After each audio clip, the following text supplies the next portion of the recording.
কে আমি এবং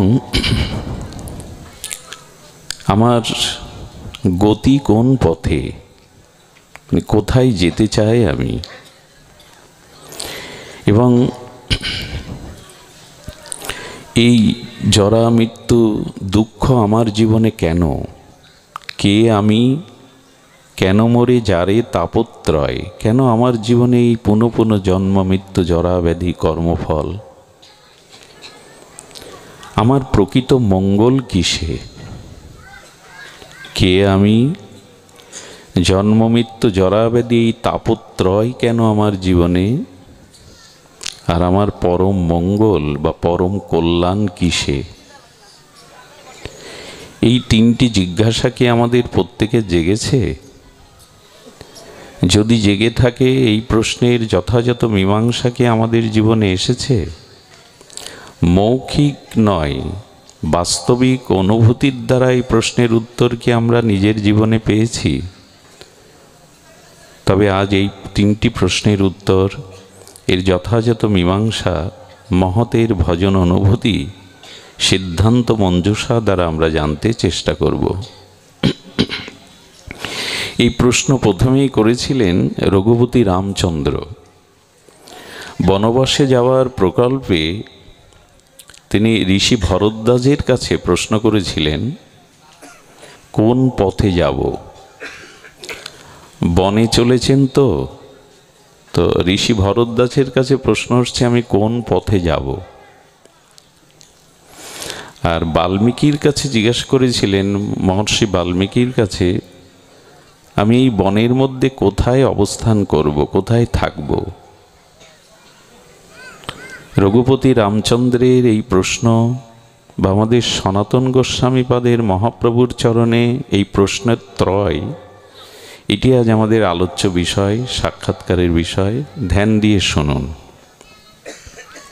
কে আমি?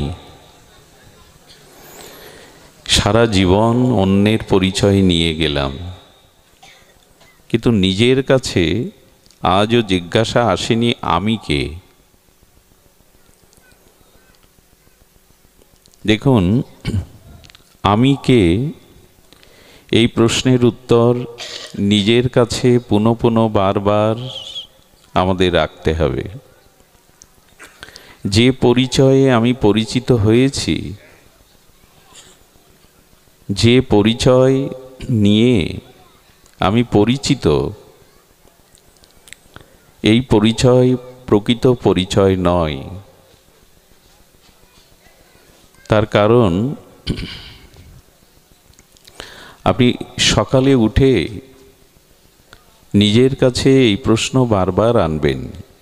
প্রতিদিন সকালে যারা অন্তর্মনা সাধক, তত্ত্বজ্ঞ সাধক, তত্ত্ব অনুসন্ধানী, তারা এটা করে থাকেন। প্রথমে বলি, আমি হাত না, আমি পদ না, আমি মস্তক না, আমি দেহ না। দেখুন, আমরা আমার দেহ বলি, আমার হস্ত বলি, আমার মস্তক বলি, আমি দেহ, আমি হাত, আমি পা, আমি মাথা, এটা বলি না। তো আমরা যখন আমির পরিচয় কে আমি জানতে চেষ্টা করি, যদি বিদেশে যাই না, আমরা যখন বিদেশ ভ্রমণে যাই, তখন আমি বাংলাদেশি এই পরিচয় দেই।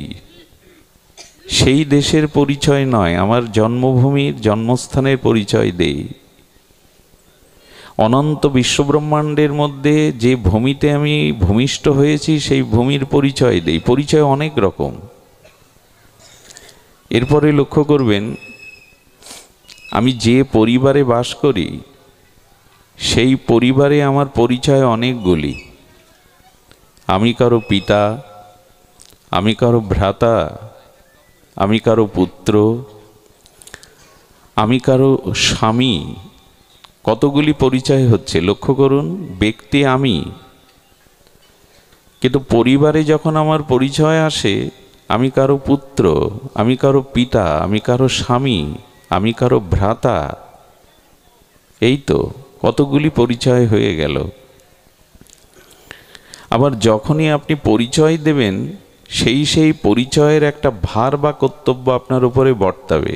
খুব ধ্যান দিয়ে শুনুন, যখন বলবেন আমি পিতা, পিতার একটা কর্তব্য তখন ঘাড়ে আসছে না?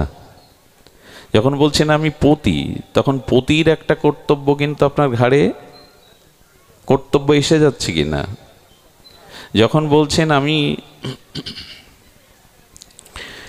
ভ্রাতা হোক, পতি হোক, পুত্র হোক, যখনই এই পরিচয়গুলি দিচ্ছেন, তখন সেই পরিচয়ের একটা কর্তব্য আপনার উপরে এসে ভর করছে। আচ্ছা, বাইরে আমি ডাক্তার, কেউ ব্যবসায়ী, কেউ কৃষক, এ পরিচয় যখন দিচ্ছি, তখন ওই পরিচয়ের কর্তব্য আমার ঘাড়ে আসছে, কর্তব্যে চলে আসছে। আচ্ছা, রাত্রে যখন ঘুমিয়ে পড়ি, গভীর সুষুপ্তি নিদ্রায়, গাঢ় নিদ্রায় যায়, তখন পরিচয় কি থাকে? আমি যখন সুষুপ্তিতে গাঢ় নিদ্রায় নিদ্রাভিভূত হই, তখন কোনো পরিচয় থাকে কি? আমি কারো পিতা, কারো মাতা, কোথায় আছি, কোন আমার দেশ? আমার মনে হয় কি জানেন, রাতে সুষুপ্তি নিদ্রার মধ্যে আমরা শান্তি পাই কেন জানেন?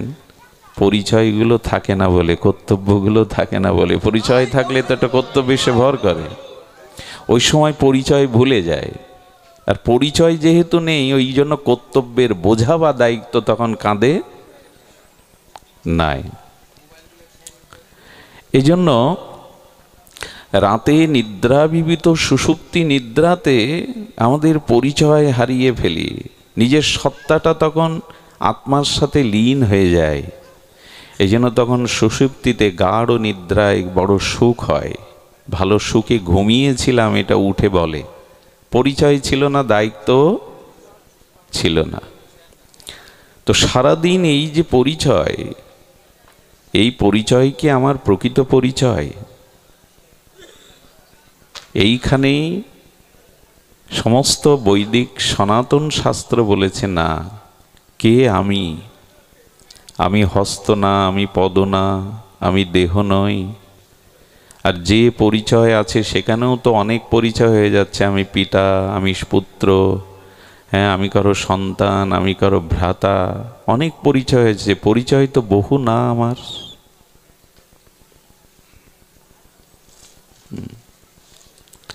সেখানে শ্রীমদ্ ভাগবত গীতায় ভগবান এই প্রশ্নের উত্তর দিচ্ছেন, মামৈ বংশ জীবলোক জীবভূত সনাতন।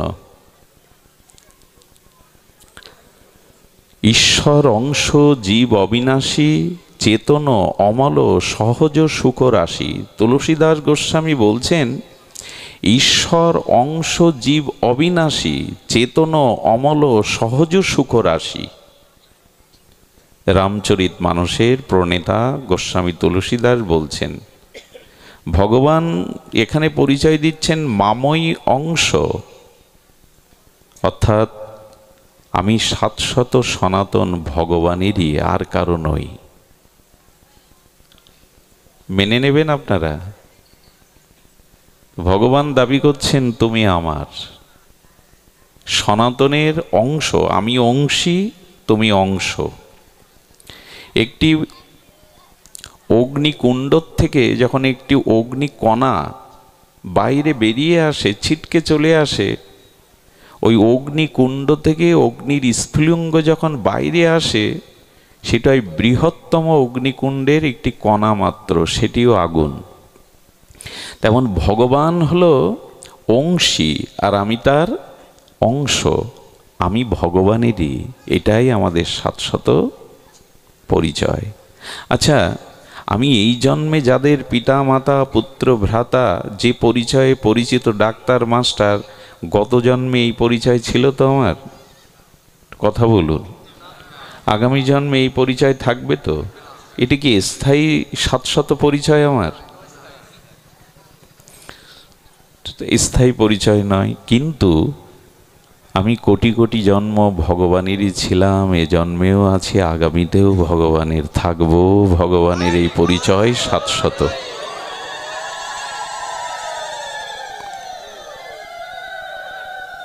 এটা ভুলে গেছি আমরা,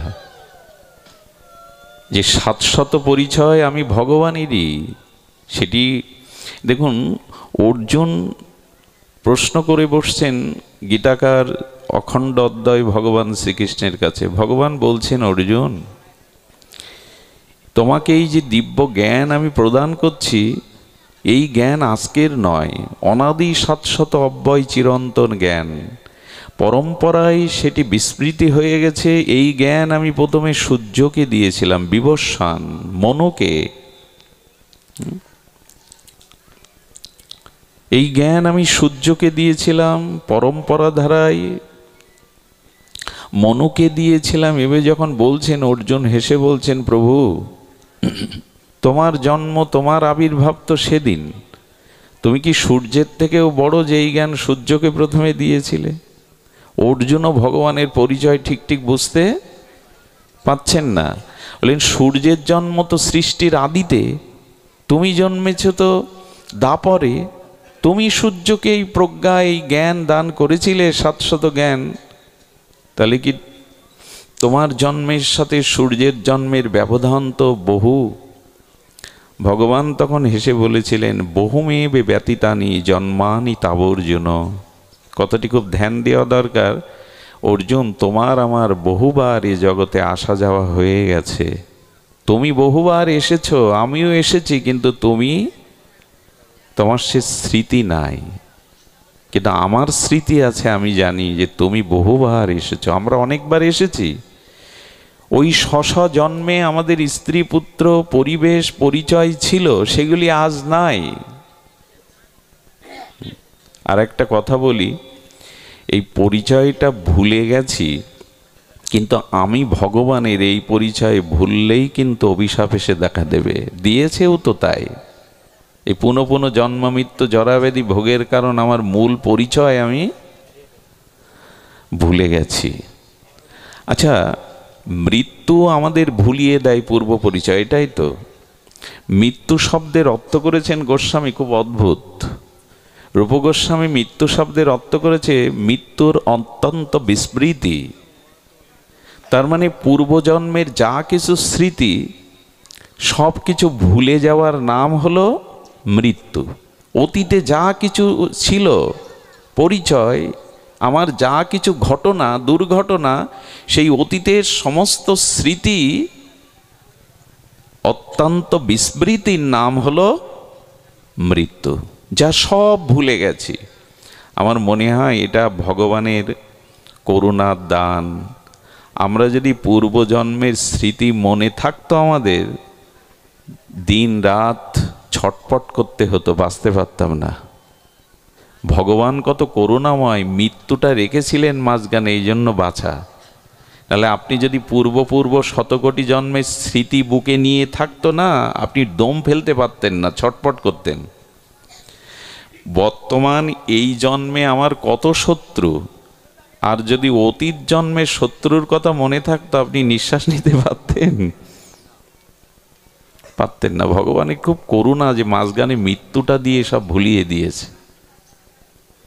না হলে আমরা যন্ত্রণায় কাতর হয়ে যেতাম, পাপগুলো মনে করতাম, শত্রুদের কথা চিন্তা করতো। পাপও আছে, শত্রুও আছে, জীবনে কত অন্যায় কর্ম আছে, এগুলো স্মরণ থাকলে না আপনি যন্ত্রণায় কাতরাতেন। করুণাময় ভগবান মাঝখানে মৃত্যুটা দিয়ে সেটা ভুলিয়ে দিয়েছে।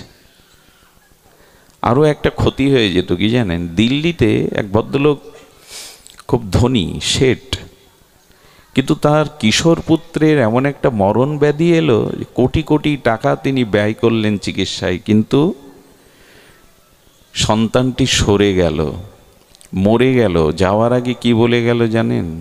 পিতা, আপনি এত ধন সম্পত্তির মালিক ছিলেন, কিন্তু আমার জন্য সর্বশান্ত হলেন, তার কারণ জানুন। আমার পূর্বজন্মের স্মৃতি মনে আছে, আপনি আমার কাছ থেকে ধার নিয়ে সেটা পরিশোধ করেননি, তাই পুত্র হয়ে আপনার সেই অর্থটা নষ্ট করবার জন্য পুত্ররূপে ঘরে এসেছি। এগুলো সহ্য করতে পারতেন না যদি পূর্বজন্মের স্মৃতি ভগবান আপনাকে রেখে দিত। তিনি করুণাময় তো, অপার করুণা তো তার, এই জন্য মৃত্যুটা মাঝখানে দিয়েছে বলে বাঁচা। তো আমাদের এমন পরিচয়, কোটি কোটি জন্মে পুনঃ পুনঃ জন্ম মৃত্যু এসেছি, সেসব পরিচয় মুছে গেছে, বিস্মৃতির কবলে সেগুলো স্মৃতিতে নাই। বহুমেব ব্যতীতানি জন্মানি তাবর্জুন, তোমার বহুবার জন্ম হয়েছে তুমি জানো না, আমি জানি। সূর্যের বহু পূর্বে আমি স্বয়ম্ভু, আমি স্বয়ং। এজন্য আমাদের এই যে পরিচয়, যে পরিচয়ে আমরা পরিচিত। আচ্ছা দেখবেন আমাদের আইডি কার্ড, জাতীয় পরিচয়পত্র, এখানে আমি যদি সাতক্ষীরা জেলার লোক হই, ওখানে জেলা সাতক্ষীরা, উপজেলা আছে, আপনি তারাশিতে আছেন, এখানে আপনার জেলা গোপালগঞ্জ ইত্যাদি লেখা থাকে, কিন্তু ওইখানে একটা পরিচয় সবার এক থাকে, আমরা বাংলাদেশি। থাকে কি না? জেলা আলাদা থাকতে পারে, নাম আলাদা থাকতে পারে, ঠিকানা আলাদা থাকতে পারে, কিন্তু সব জাতীয় পরিচয়পত্রে একটা জায়গায় সবার মিল আছে, আমরা সকলে বাংলাদেশি। তেমনি বলতে হয় শত কোটি পরিচয় নিয়েছি, এটা মূল পরিচয় নয়। মূল পরিচয় আমি ভগবানেরই, আর কারো নয়। দেখুন, কোনো যাত্রা মঞ্চে যদি হরিশ্চন্দ্রের রোল করে কেউ, তো অনেক সাধারণ গ্রাম্য লোক ওই যাত্রা দেখতে আসে। একবার উড়িষ্যায় এরকম একটা যাত্রা হয়, একজন সাধারণ অজ্ঞ গ্রাম্য সরল মূর্খ লোক যাত্রা শুনতে এসেছে, দেখছে হরিশ্চন্দ্র সব দান করছে, রাজ্য দান করছে, সব কিছু। উনি পরের দিন যাত্রা ভঙ্গের পরের দিন খুঁজতে খুঁজতে যিনি হরিশ্চন্দ্রের রোল করেছেন ওনার বাড়ি গেছে। তো সন্ধান নিতে নিতে ওনার বাড়ি গিয়ে ওনাকেই জিজ্ঞাসা করছেন, কালকে যিনি হরিশ্চন্দ্রর ভূমিকাতে ছিলেন, এটা কি হরিশ্চন্দ্রের তার বাড়ি? উনি নিজেই প্রশ্ন করছেন, কেন? হরিশ্চন্দ্র এত দাতা, এত দান করেছেন, তাই আমি তার কাছে এসেছি, আমি গরিব দুঃখী, আমারও যদি কিছু দান করেন। তখন উনি বলছেন, হরিশ্চন্দ্র কালকে এখানে ছিল, আজকে চলে গেছে। উনি বললেন, যদি পরিচয় দিতাম, তোর সরলতায় আমাকে ঘিরে ধরতো, আমায় কিছু দাও। এই যে পরিচয় আমরা সংসারে অভিনয় করছি, রঙিন রঙ্গমঞ্চে, সংসার রূপ মঞ্চে, এ পরিচয়ে থাকলে আপনি যন্ত্রণায় মরে যাবেন। এই পরিচয়টা ঘুচান, গিয়ে বলুন, প্রভু আমি তোমার। এ ভব রঙ্গমঞ্চে কেউ পিতার ভূমিকায়, কেউ মায়ের ভূমিকায়, কেউ স্ত্রীর ভূমিকায় অভিনয় করছি মাত্র, কর্তব্য করছি মাত্র, কিন্তু এরা আমার কেউ না। 50 বছর আগে এরা কেউ ছিল না, আগামী 50-60 বছর পরে এরা কেউ, কিন্তু ভগবান চিরদিনের, চিরন্তন, আমি তার থেকেই এসেছি, অন্য কোথা থেকে আসিনি। দেখুন, পিতামাতা আমার দেহ দিতে পারে, আত্মা দিতে পারে না। দেহ আত্মা সৃষ্টি করতে পারে না, আত্মাই দেহকে সৃষ্টি করে। খুব মূল্যবান কথা, নোট করে নিন হৃদয়ে। দেহ কখনো আত্মা সৃষ্টি করতে পারে না, আত্মা আছে তাই দেহের সৃষ্টি। আত্মাটা পিতামাতা দিতে পারে না, ডাক্তারও দিতে পারে না, আত্মা তো তিনি, সেই স্বয়ং সচ্চিদানন্দ বিভু, সচ্চিদানন্দ ভগবান পরমাত্মা, তিনি আত্মা রূপে এই দেহের মধ্যে কৃপা করে এসেছেন।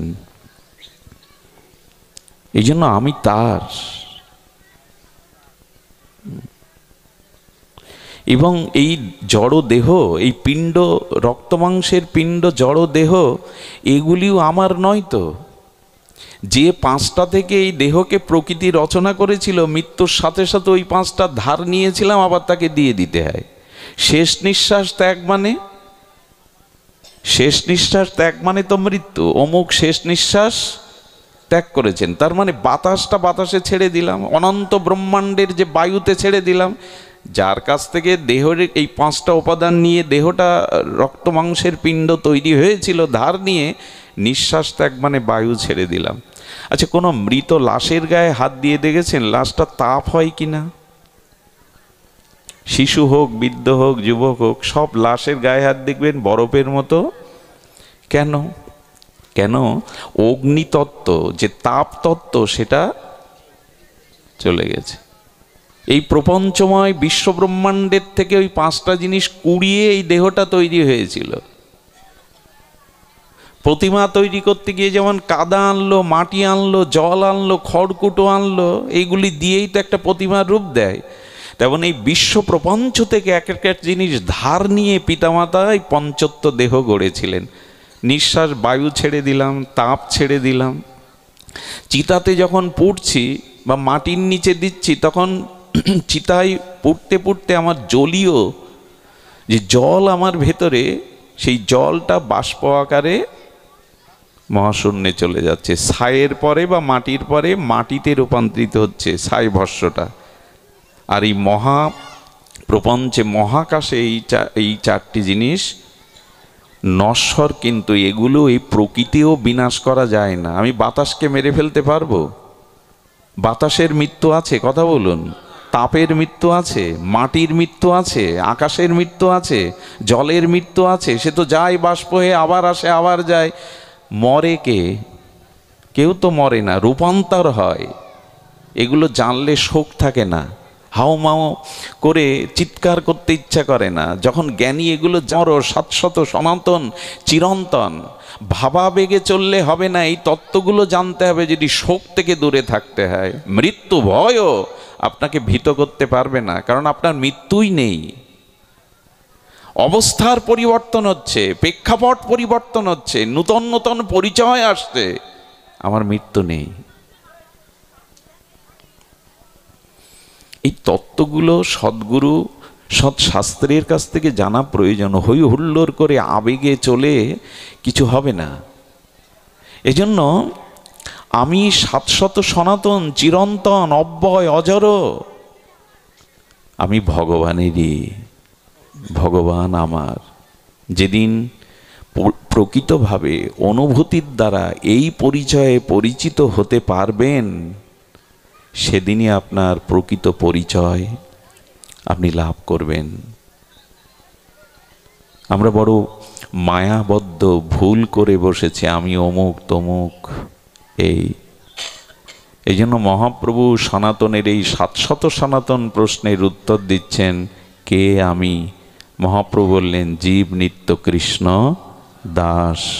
উপনিষদ বলছেন, মামই বাংশ জীবলোক জীবভূত সনাতন। তুমি ভগবানেরই অংশ, তিনি অংশী, তুমি অংশ। এই পরিচয় মৌখিকভাবে বললে হবে না। এই পরিচয় আমাদের এই জন্য নিজের কাছে বারবার প্রশ্ন করতে হয়, নিজের কাছে বারবার জিজ্ঞাসা করতে হয়, কে আমি? পরম পুরুষ রামকৃষ্ণদেব একটি অপূর্ব সহজ দৃষ্টান্তের দ্বারা আমাদের জানিয়েছেন। আপনার বাড়ির কাজের যে মেয়েটা কাজ করে না, ও দেখবেন আপনার বিবাহতে, উৎসবে, বাড়ির কোনো আনন্দ অনুষ্ঠানে ও নূতন পোশাক পরে, সাজগোজ করে, হাসি ঠাট্টা আনন্দের ভেসে যায়।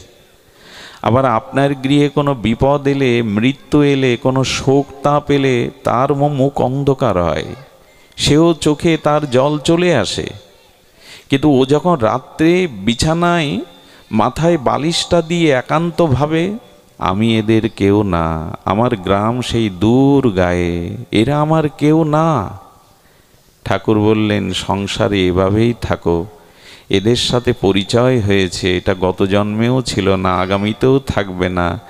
এইখানে তুমি কিছুদিনের জন্য ঋণ ছিলে এদের কাছে, সেই ঋণ পরিশোধ করতে কর্তব্যরূপে এদের মধ্যে থাকো, তুমি এদের কেউ না। আর আমরা ভেবেছি আমাদের আর আমি করতেই তো গেল, আমি অমুক, আমি অমুক, এই পরিচয় করতে করতেই তো জীবন গেল। আস্ফালন করে কত বড়ি, চেনো আমাকে, আমি কে? এই জন্য 700 পরিচয় ভগবান জানিয়েছেন, তুমি আমার। পৃথিবীতে সব থেকে চিরন্তন সত্য কথা যখন ভগবান বলে তুমি আমার, এটাই সত্য। আর জীব জগতের যখন কেউ বলে তুমি আমার, আচ্ছা বলুন তো, আমার বস্তু তো আমার অধীন, এই করতালটা আমার বলছি, এটা আমার অধীন না? কিন্তু যখন আমি চলে যাচ্ছি এই সংসার থেকে, মৃত্যুরূপ সেই কাল এসে আমাকে নিয়ে যাচ্ছে, তখন আমার যারা, তারা কিন্তু আমাকে রাখতে পারছে না, পারেও না। আমার বলে যারা পরিচয় দিচ্ছে তুমি আমার তুমি আমার, তারা আমাকে রাখতে পারে না। আবেগে মাঝে মাঝে কি বলে জানেন প্রিয়জনেরা, মরণ যদি দুয়ারে আসে আমি ফিরিয়ে দেব, আমার কাছ থেকে তোমায় কোথাও যেতে দেব না। এটা খুব ভালো লাগে কথাগুলো শুনলে, নাটকের সংলাপ, উপন্যাসের সংলাপ, খুব ভালো লাগে। প্রিয়া যদি প্রিয়কে বলে ওপারের ডাক যদি আসে, শেষ খেয়া হয় পাড়ি দিতে, মরণ তবু তোমায় কোনোদিনও পারবে না কেড়ে নিতে। কেমন ভালো লাগে লতা মঙ্গেশকর যদি গায়। অনুরাগের ছোঁয়া ছবির একটা গান ছিল লতাজির, ওপারের ডাক যদি আসে শেষ খেয়া হয় পাড়ি দিতে, মরণ তবু তোমায় কোনোদিনও পারবে না। কত ভালো লাগে। কিন্তু যেদিন মরণ এলো সেদিন জিজ্ঞাসা করুন তোকে আর রাখতে পারলে না তুমি। অবুঝ লোক কি করে জানেন, আবেগী লোক কি করে জানেন, যখনই বলে আমি মরে যাব, তখন আবেগতাড়িত প্রিয়জনগুলো মুখে আচ্ছাদন দিয়ে বলে মরণের কথা বলো না, মরণের কথা বলতে নেই, আমার আগে তোমায় যেতে দেব না। কত ভালো লাগে কথাগুলো।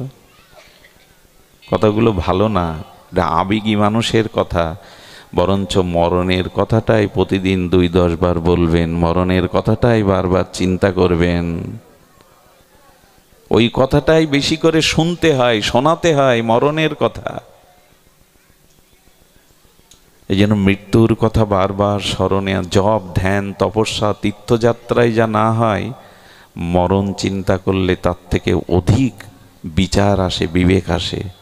প্রতিদিন 10 মিনিট করে মৃত্যু চিন্তা করুন। অনেক পাপের হাত থেকে, অভিমান অহংকারের হাত থেকে, অসৎ জ্ঞানের হাত থেকে আপনি বেঁচে যাবেন। কিন্তু মানুষ তো আবেগী, মরণকে ভুলে থাকতে চায়, মরণের কথা বলতে চায় না, ওইটাই বেশি বলতে হয়।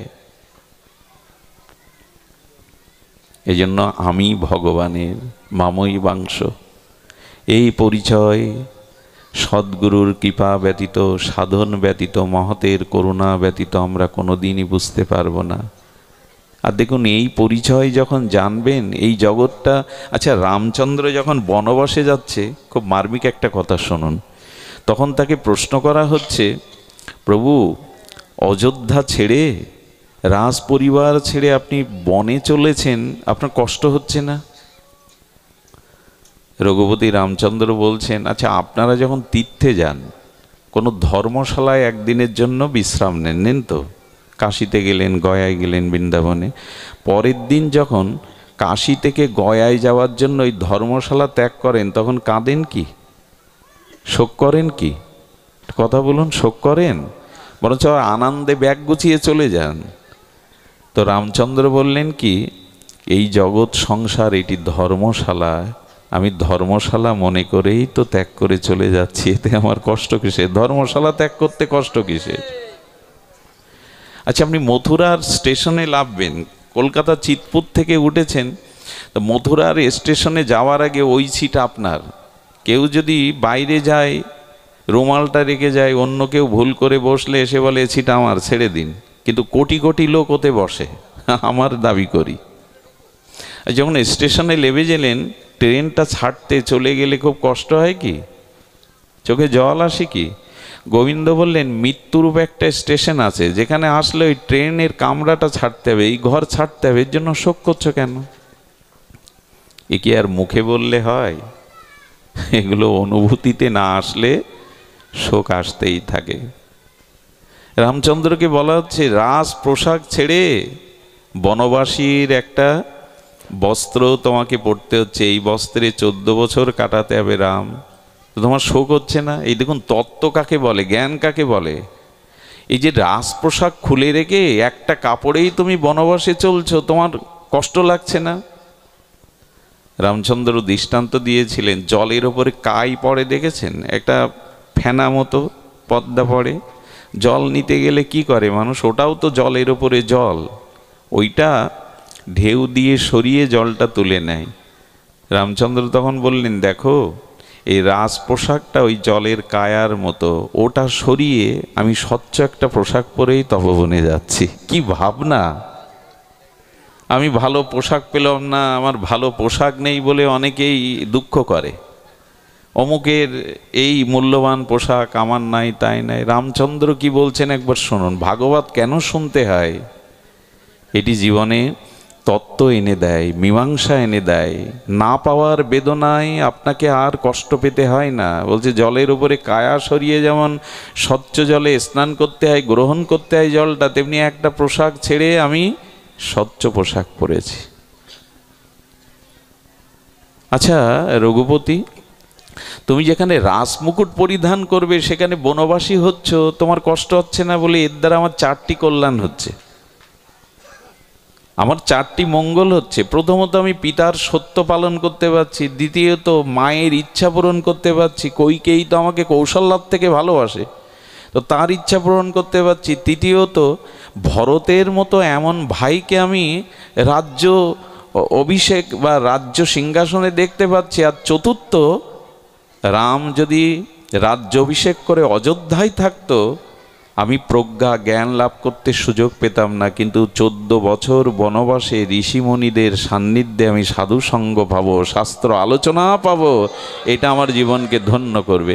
আচ্ছা এইভাবে ভাবলে মানসিক রোগ আপনাকে আক্রান্ত করবে না।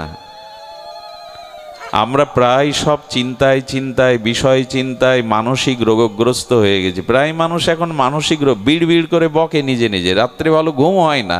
এর কারণ এই সংসারের জঞ্জালের বোঝাটা চেপে বসেছে। সব পরিস্থিতির মধ্যেই ঈশ্বরের মঙ্গল কোনো ভাবনা চেষ্টা করুন, আছে।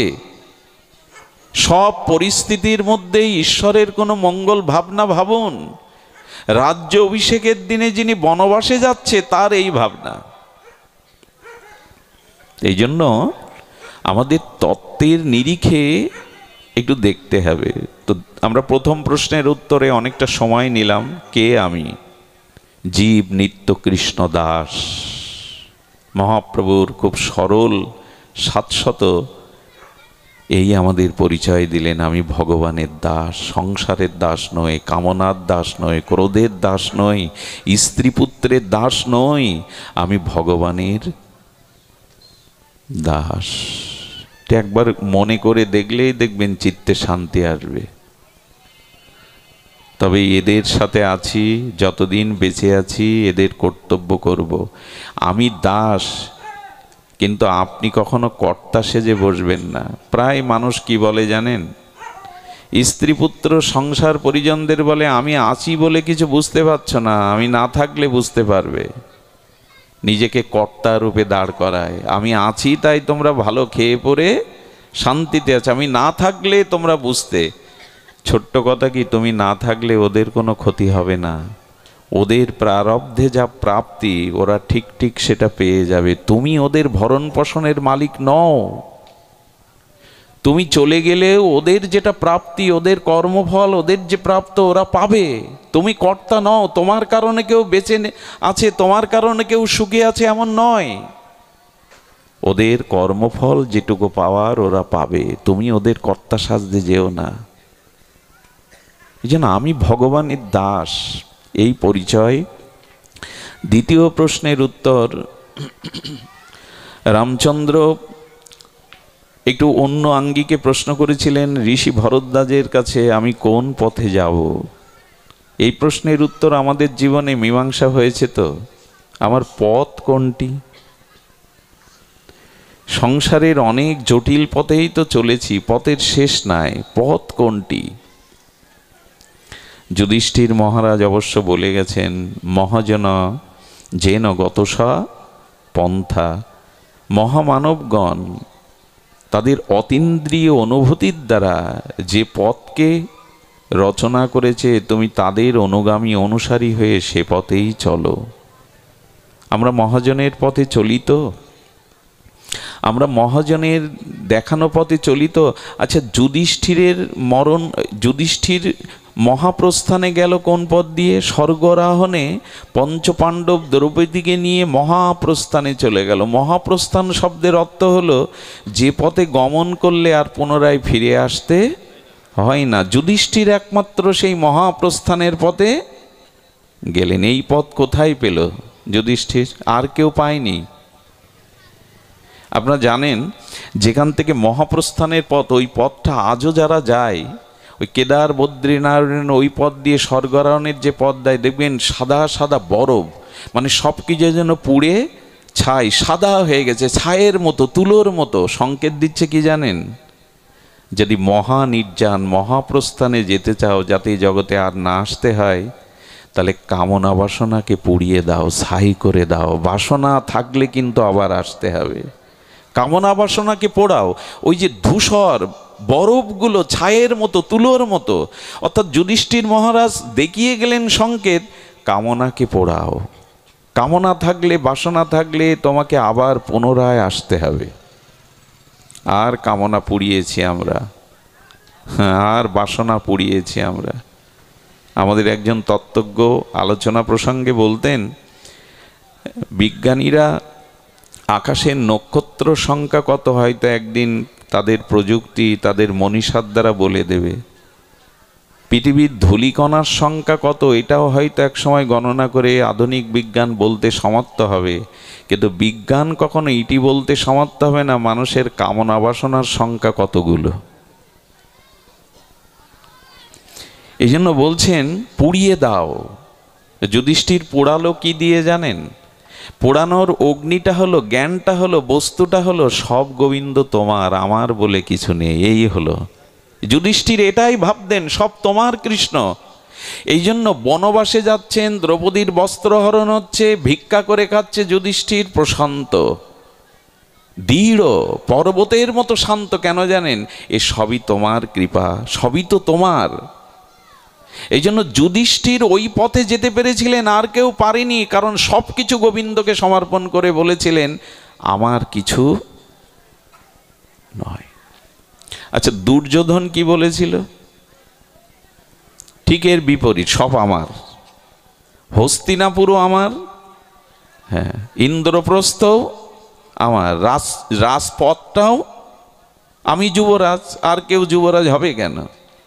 এরপরে নারদের কাছে দুটো মালা, একটা উত্তম মালা, একটা অধমের মালা। দুর্যোধন অহংকারী উঠে বলছেন উত্তম মালা আমার গলে দাও, আমি যুবরাজ। নারদ বলছে একটু ভেবে চিনতে কথা বলো দুর্যোধন, হ্যাঁ তুমি উত্তম, তুমি উত্তম, ভেবে চিনতে কথা বলো। যুধিষ্ঠিরের কাছে গিয়ে বলছেন এই মালা দুটো এনেছিলাম, একটা উত্তম মালা, একটা অধম মালা। যুধিষ্ঠির বলছেন যিনি উত্তম, যাকে এই মালা শোভামান হয়, তার আসন পড়ে আছে, একটু পরে আসবেন, আপনি অপেক্ষা করুন। অর্থাৎ শ্রীকৃষ্ণের আসন দেখিয়ে দিচ্ছে, ওনার আসনটা পড়ে আছে, একটু বাদেই উনি উপস্থিত হবেন। উত্তম মালাটা কৃষ্ণের গলে দিন, বলে অধম মালাটাও দিতে হবে, একই জায়গায় দুজনকে খুঁজে পেতে হবে। যুধিষ্ঠির বললেন অধম মালাটার যোগ্য আমি, আমার গলে দিন। তো দুর্যোধন কারা? যারা যশ খ্যাতি সব আমার, সব আমার, এরাই দুর্যোধন। আর এদের পরিণতি কি হয় জানেন? এ জগতে সব কিছুই আমার, যারা দাবি করে সব আমার, এদের মৃত্যুটা, দুর্যোধনের মৃত্যু বড় ভয়ানক হয়েছিল জানেন তো? সন্ধ্যা আধার নেমে এসেছে, আর ভীমের গদাঘাতে রক্তাক্ত দুর্যোধন পরিজনহীন, আত্মীয়হীন, সমবেদনা জানানোরও কেউ নেই, ছটপট করছে কুরুক্ষেত্রে রক্তাক্ত যন্ত্রণাকাতর দুর্যোধন। সন্ধ্যার সময় পাশে সমবেদনা জানানোরও। দেখো সংসারে যারা আমি অহংকার নিয়ে থাকে, সব আমার দাবি করে, যারা অহংকারী, যারা আমিত্বই যাদের প্রধান সত্তা, যে সব আমার, এদের মৃত্যুটা দেখো। এরা পরিজনহীন, সজ্জনহীন, অনুভূতি জানাবার কেউ নেই, যন্ত্রণায় ছটপট করছে, চারিদিকে ভাইদের লাশ, রক্ত, শোক, এর মধ্যে যন্ত্রণায় কাতর দুর্যোধন মরছে। আর যুধিষ্ঠিরের দিকে তাকাও, যিনি অভিমান ত্যাগ করে সর্বস্ব গোবিন্দকে দিয়েছেন, তার পথটা দেখো, মহাপ্রস্থানের পথ। কোন পথ চাই আমরা? এই যে কামনা বাসনা পাপ অপরাধ জড়ো করে যাচ্ছি ভোগ বাসনা প্রবৃত্তির দ্বারা, পথ পাবো তো? মৃত্যুর পরে পথ পাবো তো? আমার মনে হয় কোন পথে যাব এই জিজ্ঞাসার উত্তর হলো, মৃত্যুর পরে আপনি কোথায় যাবেন ওটা এখন ঠিক করে নেন। মৃত্যুর পর কিন্তু দেহ থাকবে না, ওই সময় আপনার কোনো স্বাতন্ত্র ইচ্ছার, এখন যেমন দেহটা আছে, আপনি পূর্বে যেতে পারেন, পশ্চিমেও যেতে পারেন, আপনি পুণ্যের পথে যেতে পারেন, পতন বা পাপের পথে যেতে পারেন। মৃত্যুর পর কিন্তু দেহ থাকবে না, ওখানে আপনার ইচ্ছায় তখন কিছু করতে পারবেন না। তখন সারা জীবনের কর্মফলই আপনাকে পথ দেখাবে আপনি কোথায় যেতে চান। এখনই ঠিক করে নেন যে আপনি কোথায় যাবেন, পথ ঠিক করে নেন। এই যে ডাক্তারবাবুর এই যজ্ঞ অনুষ্ঠানে আসতে গিয়ে আমাদেরও একটা পথ চিনে আসতে হয়েছে। লক্ষ্যবস্তুতে পৌঁছাতে গেলে আগে থেকে পথ নির্দেশনাটা, মৃত্যুর পরে যাব কোথায় মা, ঠিক করেছি? বলে ঠিক করা যায়? বলে অবশ্যই যায়। আব্রহ্ম ভুবনা লোকা পুনরাবর্তিন সহার্জুন মামোপেত্য তু কন্তেও পুনর্জন্ম ন বিদ্যাতে। অর্জুন ব্রহ্মালোক পর্যন্ত গেলেও তাকে আবার ফিরে আসতে হয়, কিন্তু যে একবার আমার চরণে এসে পৌঁছায় তাকে আর পথহারা হতে হয় না, আর সে জগতে ফিরে আসে না। কোথায় যাব এটা তো আগে নির্ণয় করতে হয়। আমরা পথহারা, কোথায় যেতে চায় আদৌ? যা একটা হবে, মানুষকে জিজ্ঞাসা করলে কি বলে জানেন? ও মরার পরের কথা ভেবে লাভ কি, যা হয় একটা হবে। এগুলো মূঢ়তা, এগুলো অজ্ঞানতা। আপনি সামান্য ভারতে যাবেন, তার আগে কত ভিসা, পাসপোর্ট, কোন স্থানে যাবেন, কার বাড়ি যাবেন, কোন ল্যাগেজ নেবেন, এত কিছু গোছগাছ করা লাগে। কত আত্মীয়র বাড়িতে গেলে আপনার কত প্রস্তুতি করা লাগে। আর আপনি মৃত্যুর পরে কোথায় যাবেন, কোন পথ আপনার, এটা নির্ণয় করার ভাবনা আমাদের মধ্যে নেই। বেশ খেয়ে পরে ভালোই আছি, তারপর কি হবে? তারপর যা হবে সেটা এখনই ভাবতে হয়। পথ কোনটি? পথ হলো এই জন্ম মৃত্যু জরাব্যাধির অভিশাপ থেকে মুক্তির পথ। যে পথে তোমার দুয়ারে যাওয়া যায়, যে পথে তোমার রাজ্যে যাওয়া যায়, আর যেন ফিরে না আসতে হয়। এই নিদারুণ অভিশাপ আর যেন আমাকে স্পর্শ না করে, সেই পথটা আজকেই নির্ধারণ করুন, এখনই নির্ধারণ করুন কোথায় যাব আমি। মৃত্যুর পর কিন্তু কোনো খাতির খাটবে না, সেখানে অর্থ, পদ, যশ, খ্যাতি আপনাকে আলো দেখা দেবে না, আপনি ওখানে পথই পাবেন না। কিছু মনে করবেন না, আমাদের উপরে 7টা লোক আছে, ভুব স মহ জন সত্য তপ, এরপরে তো আরও আছে, অযোধ্যা, বৈকুণ্ঠ, গোলক, বৃন্দাবন, বিরজার ওপারে, এরকম অনেক। এই লোকগুলোর কথা জানতে হয়। আচ্ছা, শূকর কুকুরগুলো মরে ওদের আত্মা কোথায় যায়? মাছি, এত কীট পতঙ্গ, ওদের আত্মায় ভুবলোক ছেড়ে ভূলোকে যেতে, ঊর্ধ্বলোকে যেতে পারে না। খুব ধ্যান দিয়ে শুনুন, খুব দার্শনিক বিচার করেছেন এখানে। শূকর কুকুরগুলো মারা গেলে ওদের আত্মারগুলো গতি কী হয়? অত্যন্ত পাপী, আত্মহত্যাকারী, জীবনে সারা জীবন অপরাধ পাপ করে গেছে, এদের আত্মাগুলো এই ভারী স্তর থেকে উপরে যেতে পারে না। এদের আত্মার, জীবাত্মার গতি ঊর্ধ্ব দিকে হয় না। এদের আত্মাগুলো এই ভারী স্তরে। প্রায় 200 বছর হতে চলল আমাদের অবতার বা খুব বেশি বড় মহাপুরুষ 100-150 বছরের মধ্যে আসছে না। হ্যাঁ, অনেক মহামানব এখনও পৃথিবীতে আছে, প্রাতঃস্মরণীয় বন্দনীয় চরণ, বিদগ্ধজন, কিন্তু অবতার মহামানবের সংখ্যা কমে গেছে। এর কারণ কি? এর কারণ কি জানেন? ঊর্ধ্ব স্তরের আত্মাগুলো এই ভারী কামনা বাসনার বাতাসের মধ্যে আসতে চায় না।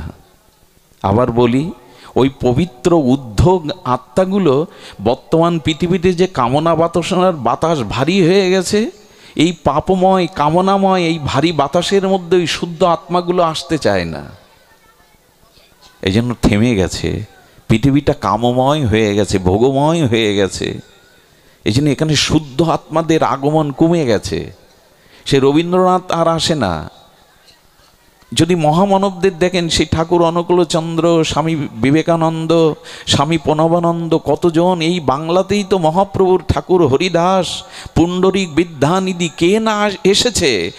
তাদের আশাটা থেমে গেছে কেন জানেন? এরাই ভারী স্তরে এই কামনা বাসনার বাতাসে আসতে চায় না। এজন্য এই বাতাস ভেদ করে এদের আত্মাগুলো ঊর্ধ্ব দিকে যেতে পারে না। এজন্য আজকে এখান থেকে সাধন ভজন করে পবিত্র সদাচারের দ্বারা, ভগবত উপাসনার দ্বারা পথটা রচনা করে নিন। নাহলে কিন্তু ওই আত্মা ঘুরপাক খাবে, জীবাত্মার ঊর্ধ্বগতি হবে না। কত জন্ম এইভাবে শূকর, কুকুরে, পশু, জীব জন্তু, স্থাবরে অস্থাবরে এগুলো জন্মাতে হবে, ঊর্ধ্বগতি হবে না তো। আর একটা বিপদ কি জানেন? ঈশ্বর স্মরণ না করলে, ভগবানের নাম চিন্তন না করলে, সৎ চিন্তা না করলে কি হবে জানেন? এই যে অশরীরী আত্মাগুলো ঘুরে বেড়াচ্ছে ভারী স্তরে, ওরা লোম দিয়ে, নিঃশ্বাস দিয়ে আপনার ভিতরে ঢুকে গিয়ে ওদের যে কামনা বাসনার কাজটা, অসমাপ্ত কাজটা আপনার মধ্যে দিয়ে করিয়ে নেবে। আমি তো খুব দ্রুত বলে গেলাম কথাটা খুব স্মরণযোগ্য কথা, চিন্তার কথা। এই যে অপবিত্র আত্মাগুলো ঘুরে বেড়ায় না, জীবাত্মাগুলো, ওরা খুঁজে বেড়ায়। যারা খুব অসৎ চিন্তা করে, কামকামনার চিন্তা করে, অশুভ চিন্তা করে, নিঃশ্বাসের মধ্যে দিয়ে এই অতৃপ্ত আত্মাগুলো তাদের দেহকে অবস্থান করে। আত্মা কত যাতায়াত করে জানেন নিঃশ্বাসের দ্বারা? আমাদের মধ্যেও তো কত কীর্মি কীট, অনেকগুলো আত্মা রাখা আছে এর মধ্যে। আত্মা বহু কোটি কোটি, ওরা ঢুকে পড়ে ওদের অসমাপ্ত পাপ গাছগুলো আপনার দ্বারাই করিয়ে নেয়। মাঝে মাঝে মানুষ এমন পশুবৃত্তির কাজ করে বসে, পরেক্ষণে বিবেক দিয়ে ভাবে, এটা আমি কি করে করলাম, আমার দ্বারা কি করে হলো। আপনি করেননি তো। ওই যে অসৎ চিন্তা করেছিলেন, অশুভ চিন্তা করেছিলেন, ভগবানের চিন্তা ভুলে গিয়েছিলেন, সেই কারণে ওরা আপনার শরীরে প্রবেশ করে ওই কাজগুলো করিয়ে নিয়েছে। একটা দৃষ্টান্ত আমি বহু পূর্বে দিয়েছি। নিদ্রাজয়ী মহাপুরুষ ভগবত দর্শন করেছিলেন যিনি, সিদ্ধ বিজয় কৃষ্ণ গোস্বামী, নামটা আপনাদের অনেকের পরিচিত। ইনি ভগবত দর্শন নিদ্রাজয়ী মহাপুরুষ। উনি আশ্রমে বসে বসে, আশ্রমের দুয়ারে একদিন ভগবত চিন্তা করছে, হরিনাম করছে। হঠাৎ সামনে দেখছে লক্ষ্মী দেবী। আরে কমলা দেবী, তুমি এসেছো লক্ষ্মী দেবী? বড় পণ্ডিতজি রাধাকুণ্ডে বলেছিলেন, ঘটনাটা মনে দাগ কেটে আছে। লক্ষ্মী দেবী তুমি, এটি মহাপুরুষ তো, শাস্ত্রজ্ঞ পুরুষ তো। দেখছেন এ তো লক্ষ্মী না, লক্ষ্মীর মতো দেখতে, এত অপরূপ রূপ। লক্ষ্মী কাকে বলবে জানেন? যার গলে বিলম্বিত পদ্ম ফুলের মালা থাকবে, তাও শুকনো না, সদ্য প্রস্ফুটিত, গন্ধমণ্ডিত, তিনিই লক্ষ্মী। তখন ধ্যানের দ্বারা তার অন্তর্দৃষ্টি দিয়ে দেখছেন আশ্রমের ভেতরে ওনার এক শিষ্য পর স্ত্রীর চিন্তা করছে, কামের চিন্তা করছে। ওর শরীরে ঢুকবে বলে এসে দাঁড়িয়েছে ওই রূপ নিয়ে, ঢুকতে পারছে না কেন জানেন? ওই মহাপুরুষ বসে বসে হরিনাম করছে, এই জন্য ওর ভেতরে প্রবেশ করতে পারছে না, কিছুক্ষণ পর চলে গেল। তার মানে আমাদের ভেতরে এই অশুভ চিন্তা করলে, অসৎ চিন্তা করলে ওরা আসে, ওরা আমাদের ভেতরে ওদের অসমাপ্ত কামনা বাসনা পূরণের জন্য ভেতরে প্রবেশ করে। সতর্ক থাকতে হয়, সৎ চিন্তা এই জন্য করতে হয়, ভগবানের নাম রূপ চিন্তা এই জন্য করতে হয়, ওরা যাতে প্রবেশ না করতে পারে। মানুষ এত নারকীয় কর্ম করছে কেন এখন? চিন্তা সৎ নেই তো। এই জন্য গোবিন্দ গীতাতে একটা কথা, তস্মাৎ সর্বেষু কালেষু মামনুষ্যর। গোবিন্দ বলেছেন, তস্মাৎ সর্বেষু কালেষু, ওগো সর্বদা আমার চিন্তা করো। তস্মাৎ সর্বেষু কালেষু, সবসময় করতে বলছেন কেন? যে সময়টা তুমি নাম বিরতি করবে, সেই মুহূর্তে তোমার ভিতরে অশুভ চিন্তাগুলো প্রবেশ করবে। শত্রু তোমার বাইরে নেই, শত্রু তোমার ভেতরেই। শুভ চিন্তা করো, তাহলে ওরা প্রবেশ করতে পারবে না। যেমন দেখবেন কোনো বাড়ি তৈরি করার পরে যে ইটটা প্লাস্টার করে রং দিয়ে দিলেন, কোনো দামি রং দিয়ে দিলেন, আর ঠিক ওই রং প্লাস্টার করা ইটের পাশে একটা খালি ইট প্লাস্টার না করে রং না দিয়ে রেখে দিলেন, 1 বছর পরে কি দেখবেন? বাতাসে যে ছত্রাকগুলি আসে, শাওলা ছত্রাক, ওটা খালি ইটে জমে গেছে, কারণ ও স্থান খুঁজছিল, ছত্রাকগুলো ওর স্থানটা পেয়ে গেছে, কিন্তু যেটা প্লাস্টার করা, রং তুলি দেওয়া, ওখানে ছত্রাক জমেনি, তার মানে ওই স্থানে বসার ওর অধিকার। তো যারা অসৎ চিন্তা করে, ভগবানের নিত্য নিরন্তর সৎ চিন্তা দূরীভূত করে বিষয় ভাবনা, অসৎ চিন্তা করতে থাকে, কাম কামনার, ওখানে অশরীরী অপবিত্র আত্মাগুলো ঢুকে তাদের পাপ কাজগুলো আপনি করছেন না, আপনাকে করিয়ে নিচ্ছে। খুব সতর্ক হতে হয়। ভগবানের চিন্তন, শুদ্ধ চিন্তা করতে হয়। আপনি দেখবেন মানুষ এখন বৃহৎ সার্বজনীন কোনো সৃজনশীল চিন্তা ভুলে গেছে। কথাটা শোনার জন্য অনুরোধ করছি। মানুষ যখনই কোনো সৃজনশীল বৃহৎ চিন্তা ভুলে যায়, ক্ষুদ্র চিন্তা নিয়ে থাকে আমার ভোগ বাসনার, তখন তার ভিতরে প্রদূষণ আছে, দূষিত হয়ে যায়। শুনুন তাহলে, স্রোতস্বিনী পতিত পাবনী গঙ্গা স্রোত বইছে, কত কাল ধরে বইছে। গঙ্গার জল অপবিত্র, গঙ্গার জল মলিন হচ্ছে না। এখন প্রদূষণ হতে পারে, কিন্তু সহসা মলিন হয় না। ঘরে রেখে দিন 6 মাস, পোকা জন্মাবে না। এখনো গঙ্গার ওই মহিমা আছে, কারণ গঙ্গা গোমুখ থেকে, যেখান থেকে গঙ্গার উৎসমুখ, ওখানে অনেক ঋষিরা বসে তপস্যা করছেন। ওই গঙ্গার জলে তাদের তপসাধনা মেশানো আছে। ওই যেখান থেকে গোমুখ, গঙ্গার উৎপত্তি স্থল, ওখানে অনেক সঞ্জীবনী, অনেক ঔষধি গাছ আছে, ওদের ঔষধি গুণটা গঙ্গার জলে ভেসে আসছে। এই জন্য আজও ঘরে রেখে দিলে 6 মাস গঙ্গার জল অপবিত্র হয় না। এই কাল কোলাহলের বর্তমান যুগেও গঙ্গার জল আজও পবিত্র। এর কারণ কি? ওর মধ্যে তপশক্তি মেশানো আছে। তদুপরি গঙ্গা স্রোতস্বিনী প্রবাহিনী, গঙ্গা বইছে। আচ্ছা, গঙ্গার তীরে একটা গর্ত করুন, করে পাত্র দিয়ে গঙ্গার কিছুটা জল ওর মধ্যে ঢেলে দিন, 1 মাস পরে যান ওখানে, কি দেখবেন? গর্তের আবর্তশীল জলটা মলিন হয়ে গেছে। গেছে কি না? মলিন হয়ে গেছে, তার প্রদূষণ এসে গেছে। কিন্তু ওই একই তো গঙ্গার জল পাশ দিয়ে বইছে, কেন মলিন হয়নি? বললেন, কোনো বস্তু যদি ক্ষুদ্রতার মধ্যে এনে ফেলেন, তখন সে দূষিত হয়। আচ্ছা, আপনার পানীয় জল দিয়েছে 1 গ্লাস, তাতে যদি খড়কুটো ময়লা পড়ে, আপনি পান করবেন? কিন্তু গঙ্গায় লাশ ভেসে যাচ্ছে, মাছ ভেসে যাচ্ছে, মলমূত্র ভেসে যাচ্ছে, গঙ্গার জল পান করেন কেন? বড়তে দোষ হয় না, বড়তে প্রদূষণ হয় না। রান্নাঘরের ধোঁয়াগুলো আটকালে গেলে ঝুলকালি হয়, ওই ধোঁয়া আকাশে উড়ে গেলে মেঘ হয়। আমি বোঝাতে চেয়েছিলাম, মানুষ সৎ চিন্তা ছেড়ে দিয়েছে, বৃহৎ চিন্তা ছেড়ে দিয়েছে।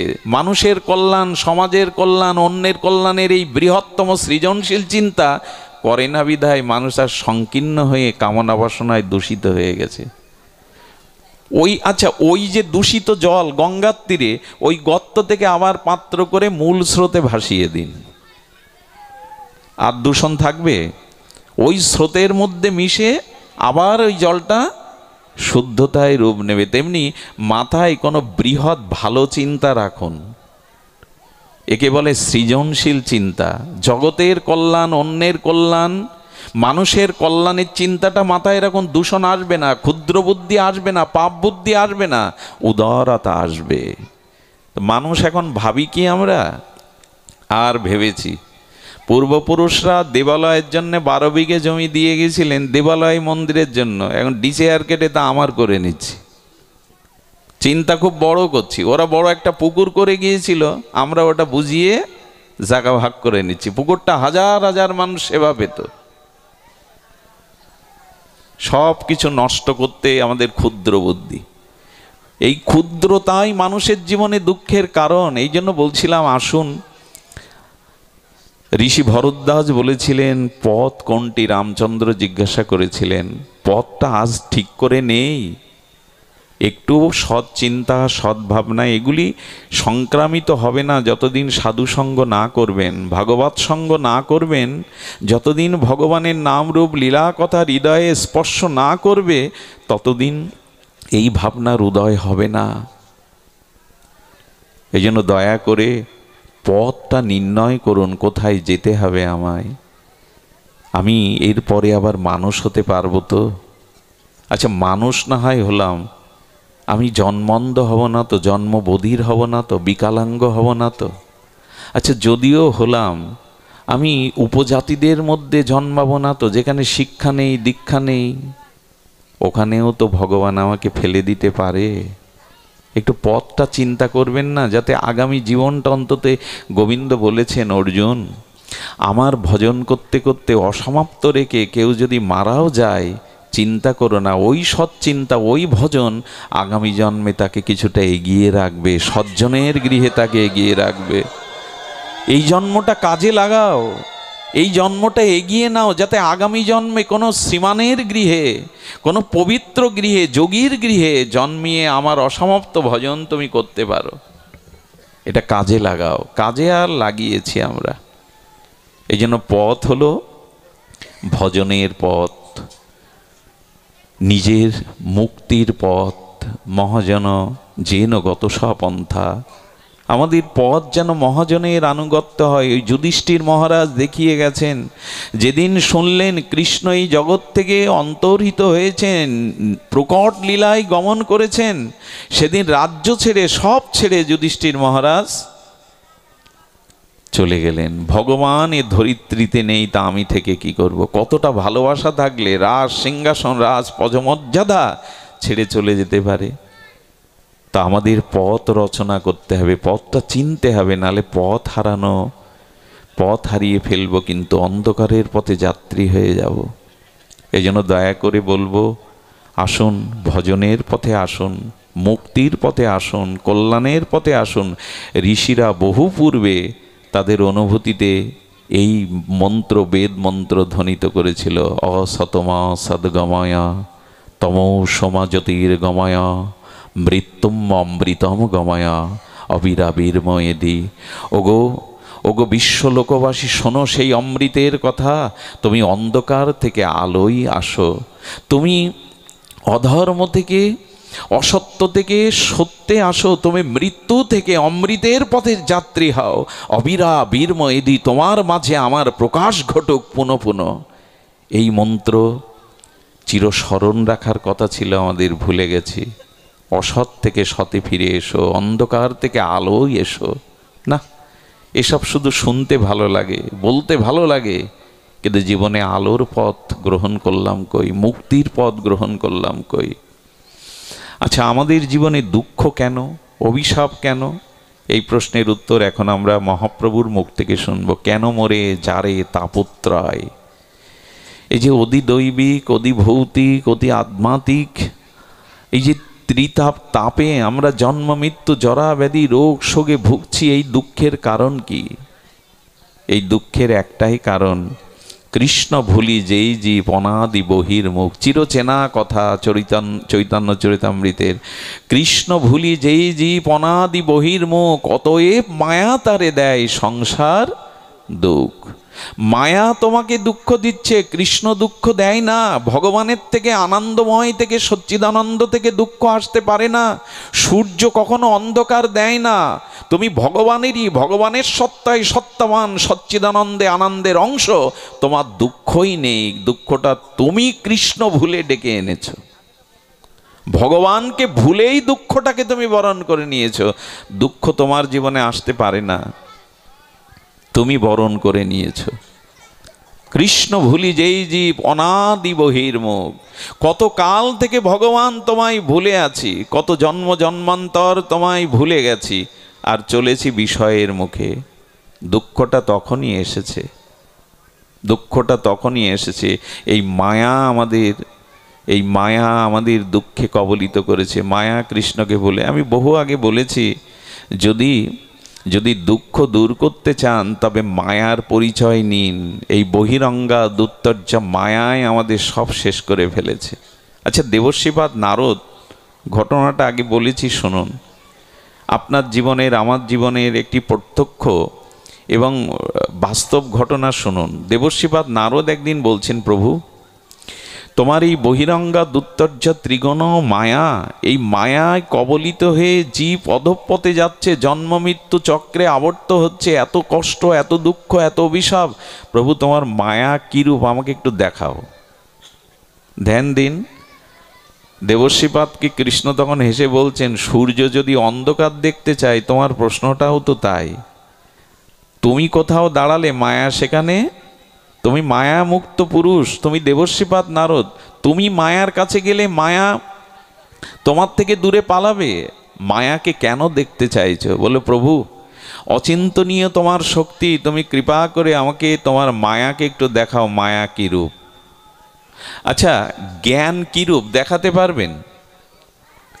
কাউকে যদি বলে জ্ঞান কি রূপ, আপনি দেখান। জ্ঞান দেখানো যায় না, জ্ঞানীকে দেখানো যায়।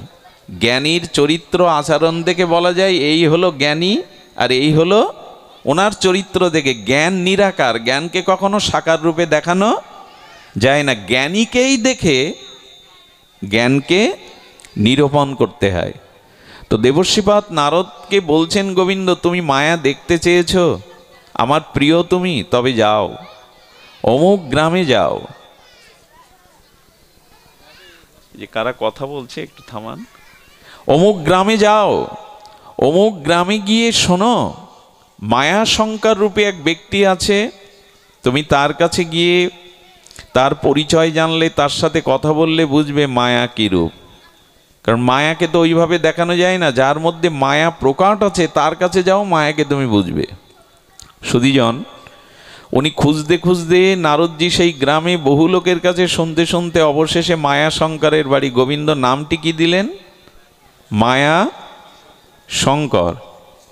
তো তখন বলছেন, প্রভু শঙ্কর কারো নাম হতে পারে, মায়া আবার মায়া শঙ্কর, মায়া উপাধি তো কারো দেখিনি। উপাধি তো অনেক কিছুই আছে, কিন্তু মায়া কেন? ভগবান তখন বললেন, এক গ্রামে যদি দুজন বিমল বাবু থাকে, তো এক বিমল বাবু অতি কৃপণ, হাড় কৃপণ, আর একজন উদর, দুজনের টাইটেল এক। এখন বাইরের কোনো মানুষ এসে যদি পরিচয় জিজ্ঞাসা করে, ওই গ্রামে গিয়ে বিমল বাবুর বাড়ি যাব কই, তো সহসা গ্রামের লোক অনেকেই বলে কৃপণ বিমলের বাড়ি যাবেন না দাতা বিমলের বাড়ি যাবেন। অর্থাৎ কৃপণতাটা ওর স্বভাবের কারণে ওর উপাধি হয়ে গেছে। তো ওর মায়া এমন যে ওর নামের সাথে, শঙ্করের সাথে বাবা মার দেওয়া নাম মায়া উপাধি হয়ে গেছে।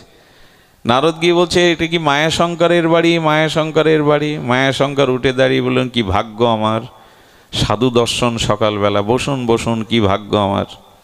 দুজনেই বসেছে, একটা আসন দিয়েছে।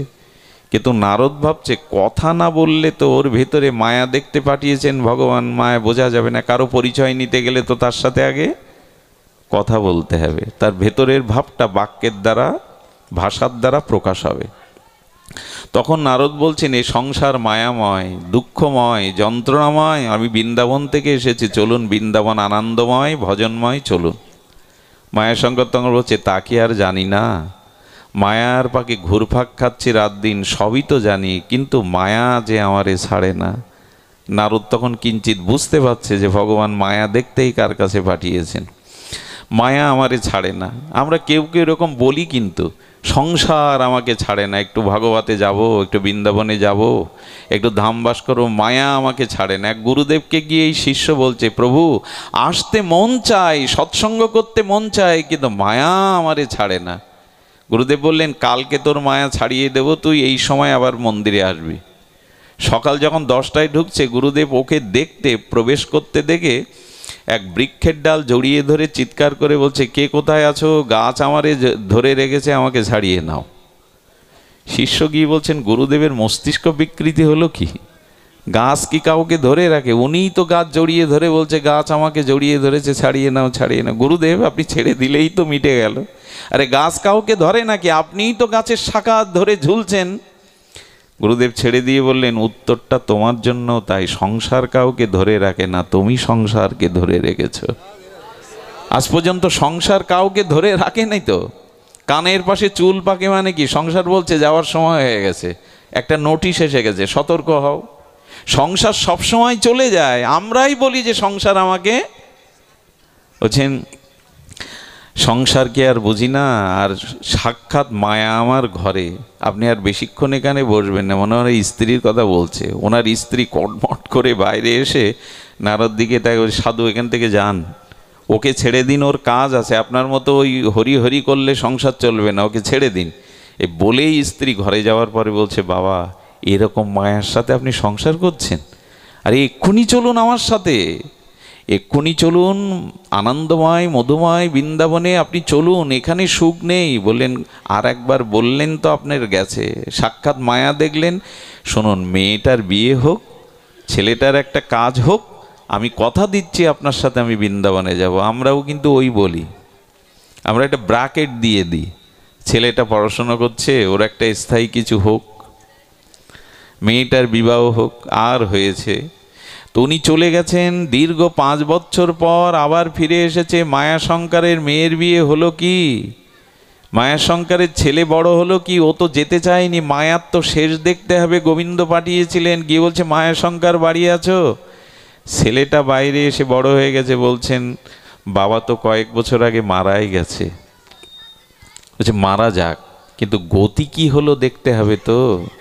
দেবর্ষিবাদ নারদ তার লোকত্রিয় প্রজ্ঞার দ্বারা ধ্যানে দেখছেন ওর গতি কি হলো।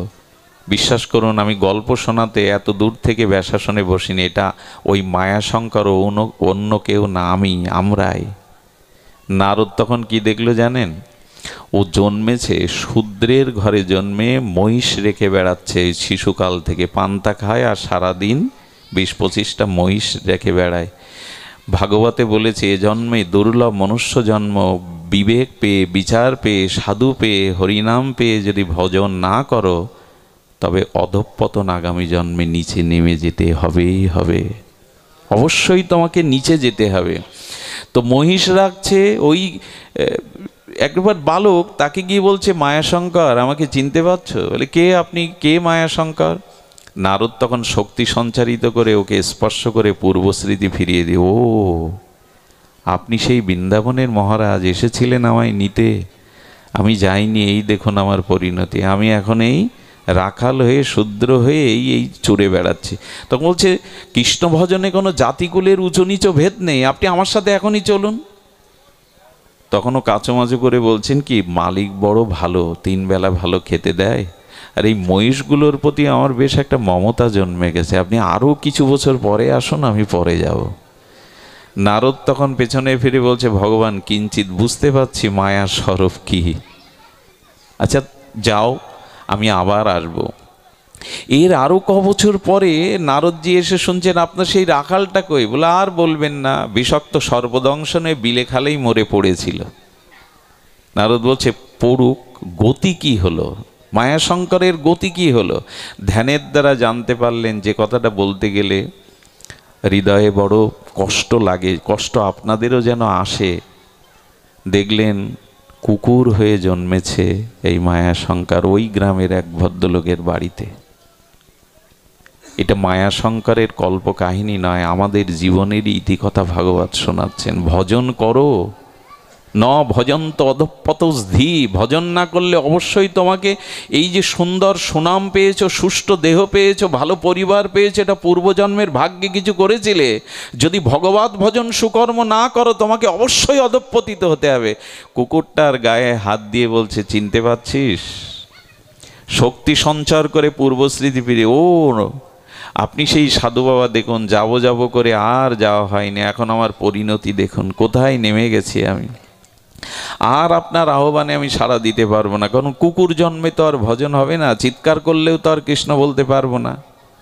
তখন বলছেন যে দেখ, কুকুর জন্মেছিস, কিন্তু সাধু বৈষ্ণবের কৃপা হলে এ জন্মেও উদ্ধার হওয়া যায়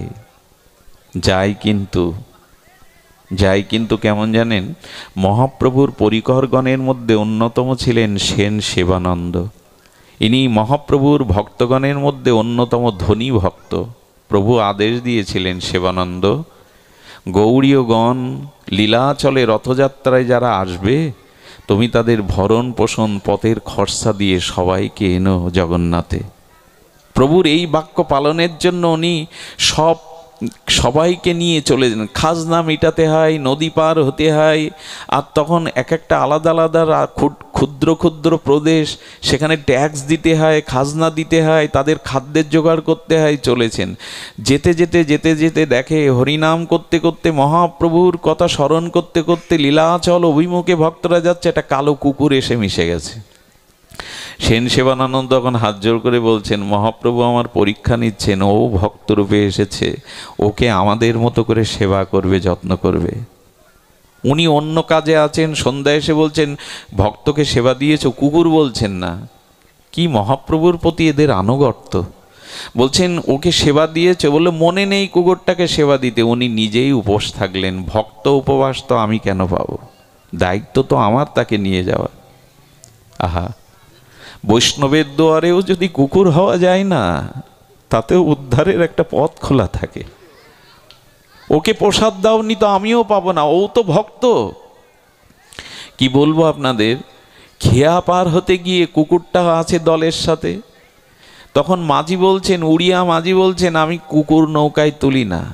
সেন সেবানন্দ বলছেন, আমাকে পার করতে যে কড়ি নেবে 10 গুণ কড়ি দেব, ওকে আগে পার করতে হবে, পরে আমি পার হব।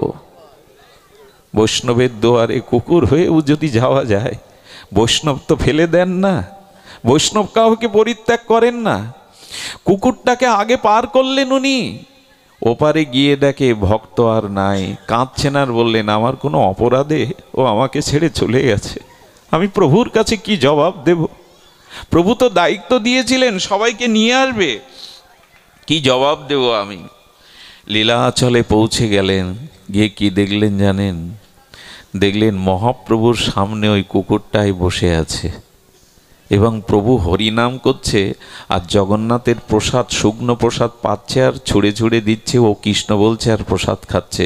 সেন সেবানন্দ গিয়ে মহাপ্রভুকে না, কুকুরটাকেই আগে প্রণাম করলেন। ধন্য তুই, ধন্য, প্রভুর শ্রীমুখে নাম, প্রভুর প্রসাদ পাচ্ছিস, ধন্য তুই, ধন্য তুই। লুটিয়ে আগে কুকুরটাকে প্রণাম করছেন, কুকুরটাকে প্রণাম করছেন লুটিয়ে। এর পরের দিন কুকুরটা পুরীর সমুদ্রে প্রাপ্তি হয়ে গেছিল, গোবিন্দ চিরদিনের মতো তাকে নিয়েছিল। নারদ বলছে, ওরে যদি বৈষ্ণবের দুয়ারে কুকুর হতে পারিস, বৈষ্ণবের প্রসাদ পেতে পারিস, এখনো তোর সম্ভাবনা আছে, চল আমার সাথে চল, এখনো তোর সম্ভাবনা আছে। অনেক বৈষ্ণবের বাড়িতে দেখেছি কুকুরটা একাদশীর দিনে অন্ন খায় না। তুলসী পরিক্রমার সময় কুকুরটা পরিক্রমা করে, শঙ্খ বাজানোর সময় ওরাও চিৎকার করে, হরিনাম চিৎকার করে করলে ওরাও চিৎকার করে। এই জন্য মাঝে মাঝে কি মনে হয় জানেন, যে অন্যায় কর্ম করলাম, ভগবানকে বিস্মরণ হয়ে যে সংসারে মায়ায় মজে থাকলাম, প্রভু আগামী জন্মে যদি জন্ম হয়, পশুজনিতেও হয়, যেন সেটা বৈষ্ণবের দুয়ারে হয়, বৈষ্ণবের দুয়ারে হয়। নবদ্বীপের এরকম লীলা আছে। বড়াল ঘাটে বাবাজি মহারাজ কীর্তন করতে করতে, পরিক্রমা করতে করতে একটা কুকুরকে পেয়েছিলেন। সেও দুহাত তুলে হরিবল দিত, চিৎকার করত, হরি নামে বলতে চাইতো, গড়াগড়ি দিত ধুলায়। এ মারা গেলে না, বাবাজি মহারাজ তার মহোৎসব করেছিল, মালসা ভোগ দিয়ে মহোৎসব করেছিল। সেই মহোৎসবে 500-600 কুকুর এসে পাত পেতে প্রসাদ পেয়েছিল। যে কুকুরটাকে প্রথম নিমন্ত্রণ করেছিল, সবার শেষে সে পেয়ে গিয়েছিল। আমার মনে হয় বৈষ্ণবের দুয়ারেও যদি তুই যাস, কুকুরটা কি বলছে জানেন? এসব শুনে নারদকে তখন বলছেন, দেখুন সাধু, আমার একটা ধর্ম আছে, আমি তো আর ধর্ম ত্যাগ করতে পারি না। কি তোর ধর্ম? বলে, আমি প্রভুর সাথে বেঈমানি করতে, প্রভু আমাকে খেতে দেয়, চোর ডাকাতকে আমি পাহারা দেই, প্রভুর সাথে বেঈমানি করতে পারবো না। নারদ তখন বলছেন, প্রভু তোমার মায়াকে এবার বুঝেছি, কি দুত্তর্যা তোমার মায়া। ও ভগবানকে ভুলে এই জন্মে ওখানে বলছেন আমি মালিককে ত্যাগ করতে পারবো না। যাক, এর আরো কিছু বছর পরে নারদ গিয়ে বলছে, আপনাদের কুকুরটা কই? বলো, কি এক অজানা রোগে মারা গেল। যাক, এবার গতি কি হলো? আমি গল্প শোনাচ্ছি না আপনাদের, এটা আমাদেরই জীবন কথা। ভাগবত বলছে, ভগবানকে ভজন করো, নাহলে এভাবেই তো মায়ায় কবলিত হয়ে তোমাকে মায়া চক্রে ফেলে দেবে। নারদ আরো 1 বছর 2 বছর পরে গিয়ে শুনছে, কি গো তোমাদের কুকুরটা? বলে, মারা গেছে অজানা রোগে। যাক, এবার কি গতি হলো? কি দেখলেন জানেন? 5 দিন আগে নর্দমার মধ্যে একটা কীট হয়ে, পোকা হয়ে নর্দমায় পড়ে আছে। নারদের চোখে জল এলো। পোকাটাকে হাতে তুলে নিয়ে শক্তি সঞ্চার করে বললেন, আর কত নিচে নামবি তুই, আর কত নিচে নামবি? এই বিশ্ব ব্রহ্মাণ্ডে ভগবান আত্মা রূপে তোর মধ্যে রয়ে গেছে, আর কত নিচে নামবি? আত্মাটা আছে বলেই তো তুই বেঁচে আছিস, তুই জীব। এর পথে এসেছিল।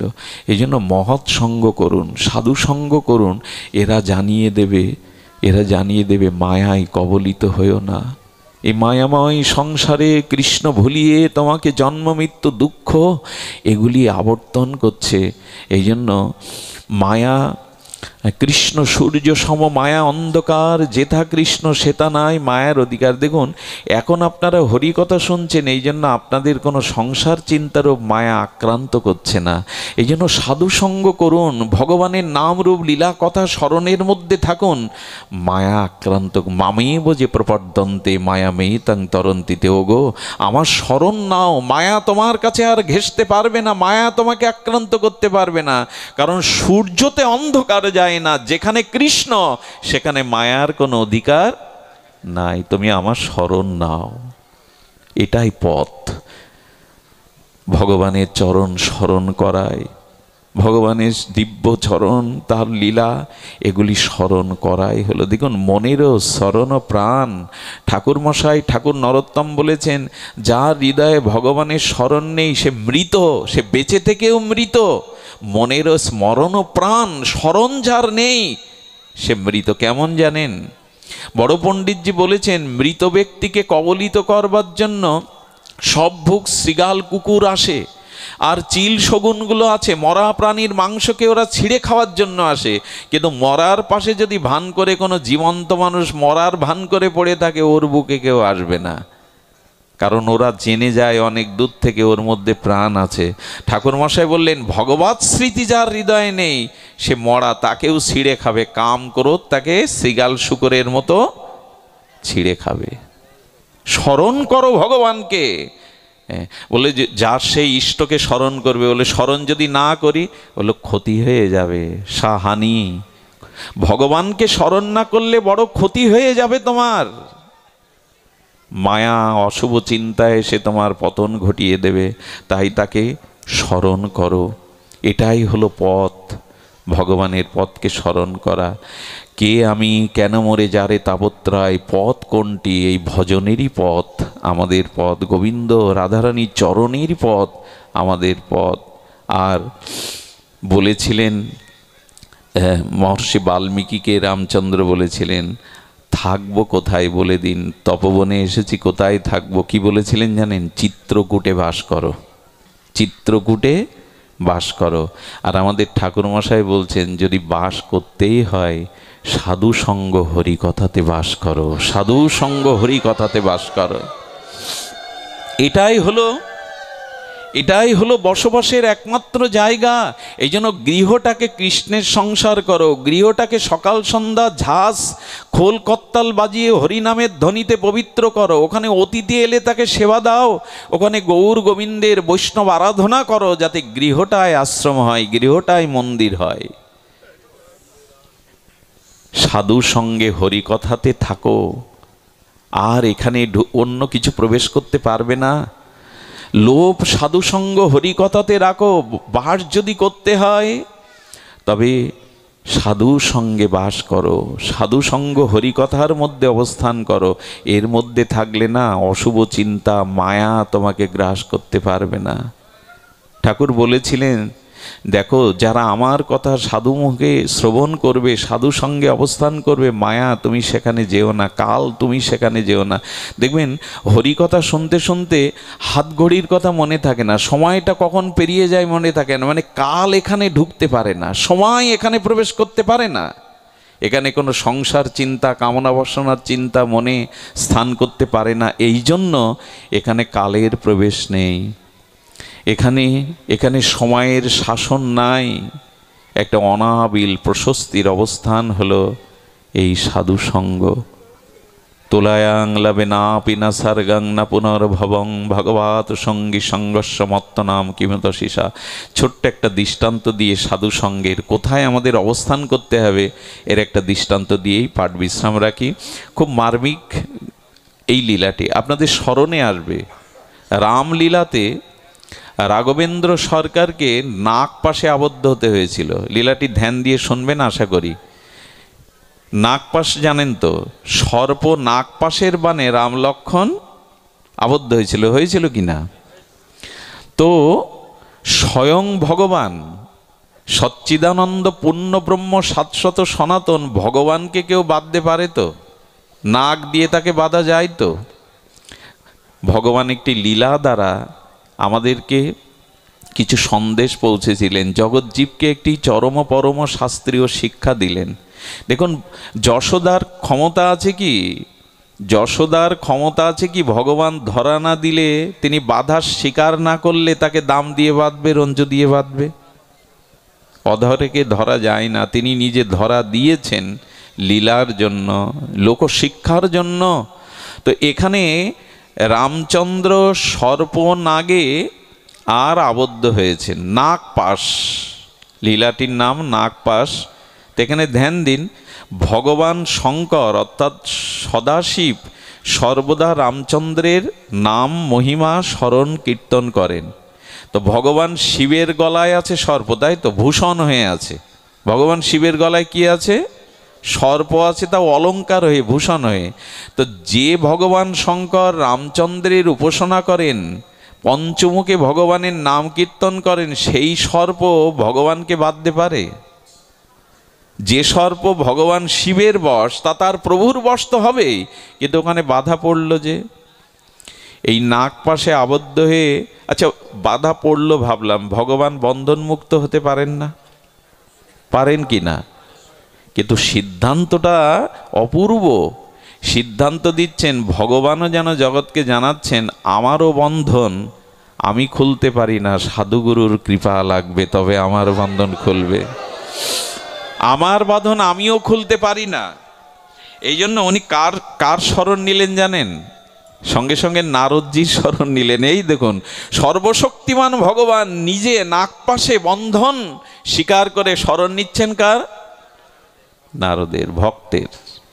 আহা, নারদ এসে বলছেন, প্রভু আপনি নাগপাশে আবদ্ধ? বলে হ্যাঁ, আপনি গরুরকে স্মরণ করুন, কারণ গরুরের সাথে সাপের একটা প্রতিকূল স্বভাব আছে, যেখানে গরুর ওখানে সর্প থাকবে না। আচ্ছা, গরুরও তো ভগবান বিষ্ণুর বাহন, বাহন কি না? পরম পরিকর ভক্ত বাহন। ভক্ত লাগছে ভগবানের বন্ধন মুক্ত করতে, সংকেত দিচ্ছে কি? সংকেত দিচ্ছে সাধুগুরু বৈষ্ণব তোমার বন্ধন কাটাবে, আমি ভগবান, আমারও বন্ধনও ভক্ত কাটাচ্ছেন। এই জন্য গরুর এলো, গরুর এসে যখন বন্ধন খুলে দিল, তখন দেখুন সাধুসঙ্গের মহিমা দেখুন। তখন গরুরের মনে মনে মোহ এসে গেল। কি মোহ জানেন? ইনি ভগবান তো, নিজে বন্ধন মুক্ত হতে পারলেন না, ভগবান তো অনন্ত জীবকে মায়ার বাঁধনে, বিশ্বের কোটি কোটি জীবকে মায়ার বন্ধনে বেঁধেছেন, আর তিনি বন্ধন মুক্ত করতে আমারে ডাকলেন, তো ইনি ভগবান তো। সংশয় মোহ এসে গেল। যেই মোহ এসে গেল সে আর শান্তি পাচ্ছেন না, ইনি ভগবান তো। আচ্ছা, এই মোহ দূর করবার জন্য কৈলাসে ভগবান শঙ্করের কাছে শরণাপন্ন হলেন, হে ভগবান। আচ্ছা, লক্ষ্য করুন তো, যখন গরুর চলতো তখন তার দুই পাখনা থেকে বেদ গায়ত্রী, বেদ মন্ত্র ধ্বনিত হতো সঙ্গীত সুধায়। তার মানে বেদ উচ্চারণ করলেও, ভক্ত হলেও, ভগবানের বাহক হলেও যদি মোহ এসে জন্মায় সন্দেহ, তখন আর ভক্তি দাঁড়াবে না। তো এই জন্য আমরাও যে এই হাজার হাজার হাজার সাধুসঙ্গ করলাম, শত শত হরিকথা শুনলাম, আমাদের মোহ যাচ্ছে না কেন? আমার মনে হয় বেদ মন্ত্র উচ্চারণ হলে কি হবে, হরিকথা হলে কি হবে, উপযুক্ত নির্মল শুদ্ধ সাধুসঙ্গ যতদিন না হবে ততদিন ক্রিয়া করবে না। এই জন্য তো সৎসঙ্গ সাধুসঙ্গ কেন বলছে? নিষ্কিঞ্চন ভজনানন্দী সজাতীয় সয় শুদ্ধ চরিত্র বিশুদ্ধ সাধুসঙ্গ না হলে, বিশুদ্ধ হরিকথা না হলে, পাঠের আগেই যদি বলি এত টাকা না হলে পাঠ করতে যাব না, তার পাঠ শুনবেন না, তার পাঠ শুনে কোনো কাজই নেই। হরিকথাকে যারা বিতরণ না করে বিক্রি করে, এদের মুখে হরিকথায় কোনো কাজ দেবে না। এটা বিতরণের জিনিস, বিক্রয়ের জিনিস নয়। সমস্যাটা কোথায়?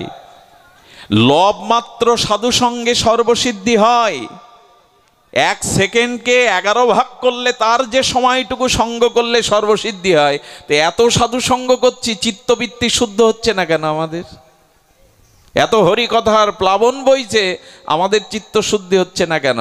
বললেন না, অবৈষ্ণবের মুখে হরি কথা সর্পসৃষ্ট দুগ্ধের মতো বিষক্রিয়া করবে। কার মুখে হরি কথা শুনতে হয়? প্রকৃত সাধু, প্রকৃত সৎসঙ্গ না হলে আপনার মোহ যাবে না। এই জন্য একটু সতর্ক করেছে, সব জায়গায় দৌড়ানো যাবে না। তার মানে আমার কাছে দৌড়ে আসুন, আমি কিন্তু আদৌ তা বলছি না, ক্ষমা করবেন। শুদ্ধ সজাতীয় নির্মল চরিত্র ভক্তের সঙ্গ করুন, তবেই ক্রিয়া করবে,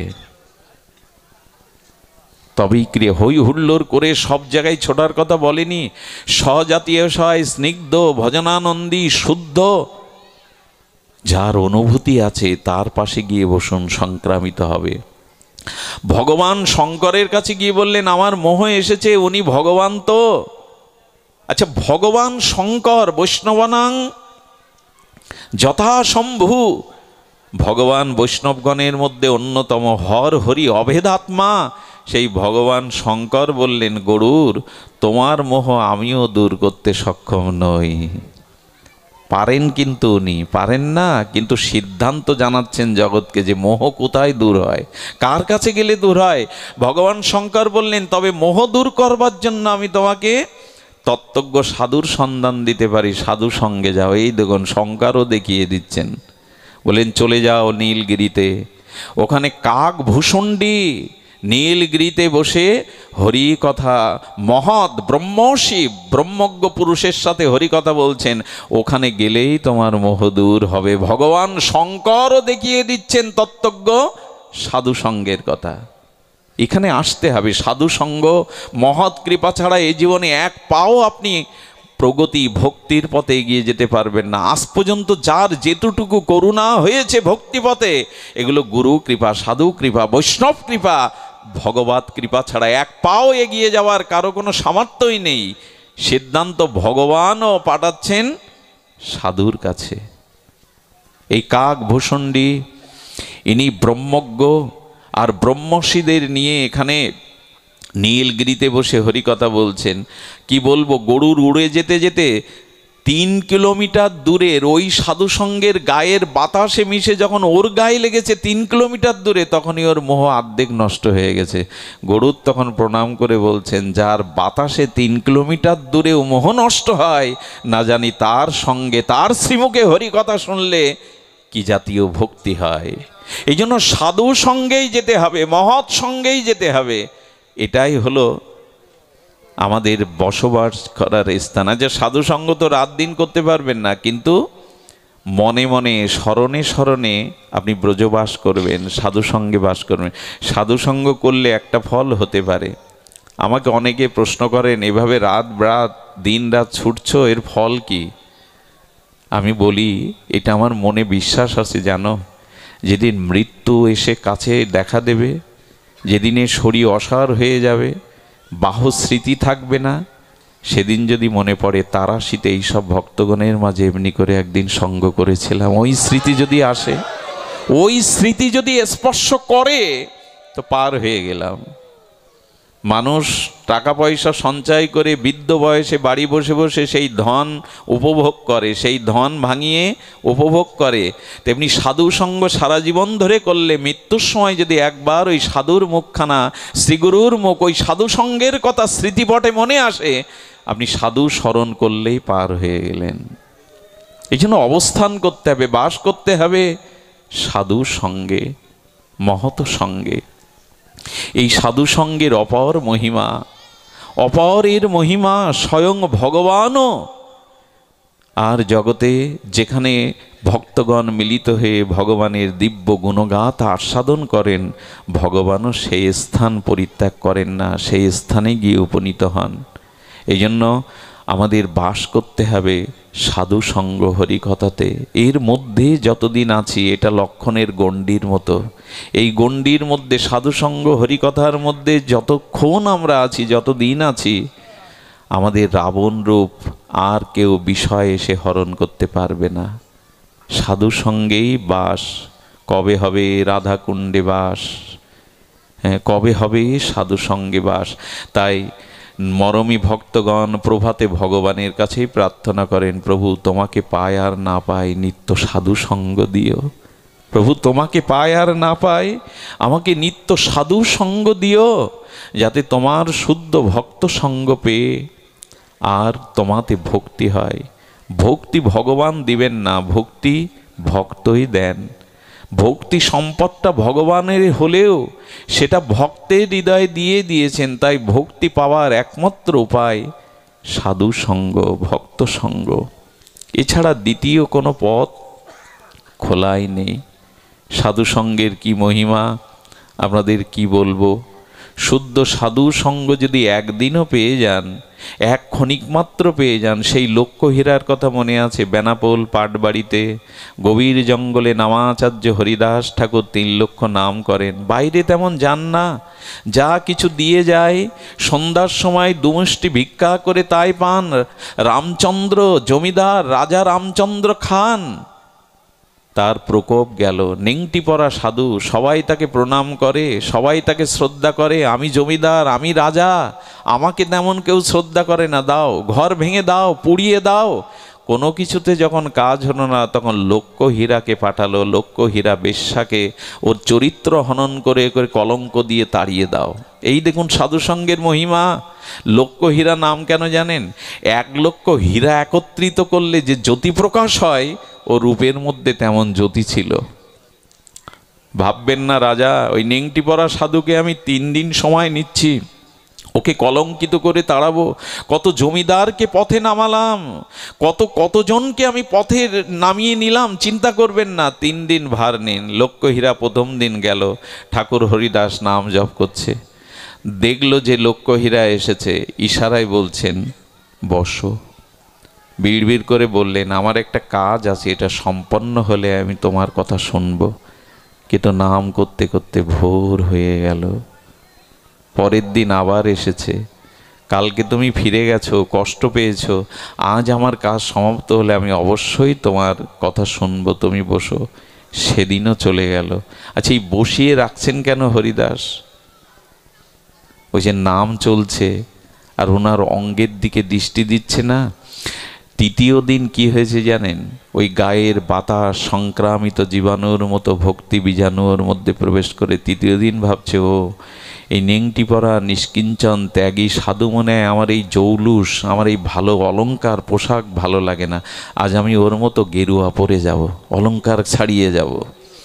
অলংকার খুলে রাখলেন, একটু ভনিতা করে তিলক নিলেন, আর গেরুয়া পোশাক পরে এসে দেখছেন উনি তুলসীকে বড় ভালোবাসেন, প্রণাম করেন, সেই তুলসীকে প্রণাম করেছেন। শুরু হয়ে গেছে সাধু সঙ্গের মহিমা। হ্যাঁ, ও আমি খুব কষ্ট দিয়েছি, আমার একটা নাম সংকল্প ছিল 1 কোটি নাম, তুমি ফিরে গেছো 2 দিন, তোমার খুব কষ্ট হয়েছে, আজ তোমার ইচ্ছা পূরণ হবে, আজ তোমার ইচ্ছা পূরণ হবে, তুমি বসো। সঙ্গে সঙ্গে হরিদাস কি করেছে জানেন? নামের কাছে প্রার্থনা করছে, প্রভু যদি কিঞ্চিত তোমার নাম স্মরণ করে থাকি, যদি কিঞ্চিত কোনো সুকৃতি ভাগ্য আমার থাকে, আমি লক্ষ্য হীরাকে দিলাম, প্রভু ওকে উদ্ধার করো, ওকে কল্যাণ করো, ওকে পথ দেখাও।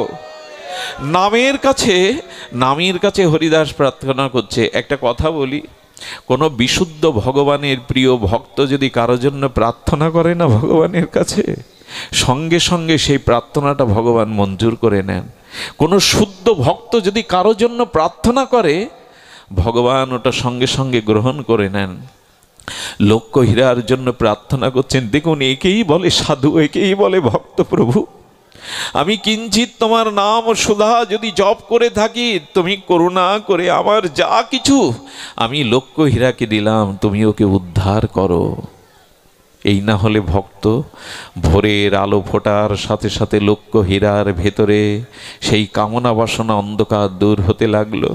যখন হরে কৃষ্ণ বলে দিব্য প্রভাতী সুরে গাইছেন, লক্ষ্য হীরা নিজের অজান্তেই ঠাকুর হরিদাসের সাথে সাথে ওরও হাত উঠে গেছে। সারাদিন সারা জীবন নেচেছি, গেয়েছি, আমার হাত উঠছে কেন?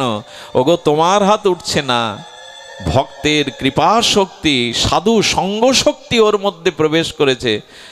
হাত তুলে তখন বলছেন, কত নেচেছি, হাত পা বেঁকিয়ে কত নৃত্য করেছি, গেয়েছি, হরি নামে এত আনন্দ, ঠাকুর নামে এত প্রেম, এত আনন্দ, কত গেয়েছি, কত নৃত্য করেছি, হাত পা বেঁকিয়ে, হাত তুলে হরি বলতে এত আনন্দ তা তো জানেনি। সমস্ত হৃদয় ভোরের আলোর মতো প্রস্ফুটিত হয়ে গেল। লক্ষ্মীহীরা চরণে লুটিয়ে পড়লেন, ঠাকুর নামে এত আনন্দ, নামে এত প্রেম, এই পাপিষ্কে, এই পাপিষ্টাকে উদ্ধার করো ঠাকুর। লক্ষ্মীহীরার দিকে তাকিয়ে বললেন, ওঠ মা, তুই যখন 3 দিন আগে এসেছিলি না, আমি মনে করেছিলাম এই আশ্রম আমি ত্যাগ করে চলে যাব, কিন্তু কার কাছে দিয়ে যাব?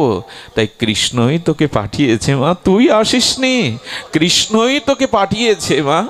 যা, পাপের অর্থগুলো ব্রাহ্মণ দিন দুঃখীকে দান করে মাথা মুন্ডন করে এখানে চলে আয়, তুই নাম গ্রহণ করে ধন্য হ। দেখুন, যার গুরুদেব যেমন, তার শিষ্যদের মধ্যে সেই রূপ ত্যাগ আসে। ওই চাচরো কেচরো কোষরানো কেশ, মেয়ে ছেলের চুল ফেলে দিল, আর সব অর্থগুলো দান করে দিয়ে আসলো ব্রাহ্মণ দিন দুঃখীদের। এসে এক কাপড়ে এসে বসলো। ঠাকুর তাকে কৃষ্ণ নাম দিয়ে বললেন, মা এখানে বসে বসে জপ কর, দিনে 1 লক্ষ নাম, মাঝে মাঝে উপবাস, একটু তুলসী পাতা সেবন, এইখানে বসে জপ কর, একদিন কৃষ্ণ কৃপা হবে, নামের কৃপা হবে। আমি চললাম। আচ্ছা, ঠাকুর কিছুদিন থেকে যেতে পারতেন না? বললেন, না, ইনারা মর্যাদা লঙ্ঘন করেন না। লক্ষ্মীহীরাকে উদ্ধার করলেন বটে, কিন্তু একসাথে থাকলেন না। প্রকৃতি তো সেই দিন ফুলিয়ায় চলে গেলেন, শান্তিপুরের ফুলিয়ায় তিনি চলে গেলেন, আর থাকলেন না। এখানে বসে বসে লক্ষ্মীহীরা লক্ষ নাম নেন, তুলসী চর্বণ করেন, মাঝে মাঝে উপবাস দেন। যে মাধবীলতার তলে বসে উনি জপ করেছিলেন 500 বছর ধরে, সেই মাধবীলতা আজও সাক্ষী দিচ্ছে লক্ষ্মীহীরার। সেই মাধবীলতা আজও প্রকাশ হয়ে সাক্ষী দিচ্ছে। এই হলো সাধুসঙ্গ। লক্ষ্মীহীরার মতো পতিতাও মাত্র 3টে রাত্রি বিনা উপদেশে পরম মহন্তি হয়ে যায়। একেই বলে সাধুসঙ্গ, একেই বলে কৃপা। এই জন্য করুণা করে বাকি জীবনের সময়টুকু ভগবানের চরণে প্রার্থনা করবেন। দেখুন, ভগবানের কৃপা হলে কি হয় জানেন? ভগবান যেদিন কোনো জীবকে কৃপা করবে, সেই জীবকে তিনি সাধুসঙ্গ করিয়ে দেবেন। ভগবানের কৃপা হলে কেবল সাধুসঙ্গ পাওয়া যায়। ভগবান যেদিন বিশেষ কৃপা করবে কারো উপরে, সেই দিন সে সাধুসঙ্গে হরি কথা পাবে, ভগবানের কৃপা না হলে। আর এই সাধু কৃপা পেলেই সে ভগবানের চরণে প্রেম ভক্তি পাবে। দ্বিতীয় কোনো পথ খোলা নাই। এই জন্য কাম কৃষ্ণ আরাধনে, ক্রোধ ভক্ত দেশে জনে, লোভ ও সাধুসঙ্গ হরি কথায়। আমাদের লোভ যেন জাগে, কবে আর হরি কথা শুনবো, কবে আর সাধুসঙ্গ করতে পারবো। চৈতন্য মহাপ্রভু পর্যন্ত পণ্ডিত গদাধরের কাছে ভাগবত শুনতে এসছেন। গদাধর, আমাকে ভাগবত শোনাও। প্রভুও শুনতে আসতেন নিত্য। এই জন্য সাধুসঙ্গ, সাধুসঙ্গ সর্বশাস্ত্রে কয়। আসুন, এই সাধুসঙ্গের মাধ্যমে প্রেম ভক্তি প্রাপ্তির আকাঙ্ক্ষা জাগিয়ে এই 3টি প্রশ্নের উত্তরের মীমাংসা আজ আমরা এখান থেকে সংকল্পপূর্বক নেব। কে আমি? আমি কৃষ্ণদাস। আমার দুঃখ কেন? আমি কৃষ্ণকে ভুলে গেছি তাই। আর আমার মঙ্গল কিসে? আমার মঙ্গল একমাত্র সাধুসঙ্গ হরি কথায় অবস্থান করায় আমার মঙ্গল। ডাক্তারবাবু উনি শুধু ডাক্তারিতে সুনাম অর্জন করেননি, তার প্রীতিপুরুষের স্মৃতিধারা বজাইতে উনি এমন একটা মাঙ্গলিক বড় অনুষ্ঠানের আয়োজন করেছেন। খুব বড় হৃদয় না হলে তার পক্ষে এটা সম্ভব নয়। ওনার জন্য প্রার্থনা আশীর্বাদ রাখবেন, যেন ওনার চিত্ত প্রশমিত হয়, উনি যেন ভক্তিপথে আরও অগ্রগতি লাভ করতে পারেন। আমি একটা অবাক জিনিস দেখেছি, এত স্বনামধন্য ডাক্তার, আমাদের আপনাদের বঙ্গের গর্ব, উনি মাটিতে বসে বসেই এতক্ষণ হরিকথা শুনলেন, উনি একবারও ওঠেননি। এইগুলোই মহত্ব। অনেক মানুষ অনুষ্ঠান দেয়, আভিজাত্য অর্থ আছে, তাদের খুঁজে পাওয়া যায় না, তারা বাড়ি বসে থাকে। কিন্তু দেখলাম সাধুসঙ্গের ওনার ব্যাকুলতা আছে। নিশ্চয়ই রাধা মাধব নিতাই গৌর ওনার প্রতি কৃপা বর্ষণ করবেন। আপনাদের সকলের চরণে আবারও প্রণাম জানিয়ে সকলের মঙ্গল কামনা করে এখানেই হরিকথার পূর্ণ বিশ্রাম। ওং সর্বে ভবন্তু সুখিনঃ, সর্বে সন্তু নিরাময়া, সর্বে ভদ্রাণি পশ্যন্তু, মা কশ্চিৎ দুঃখভাগ ভবেৎ। শ্রী গুরু প্রেমানন্দে হরি বল। সদী ভক্তগণ, আমাদের ধনঞ্জয়ের কিছু গ্রন্থ আছে,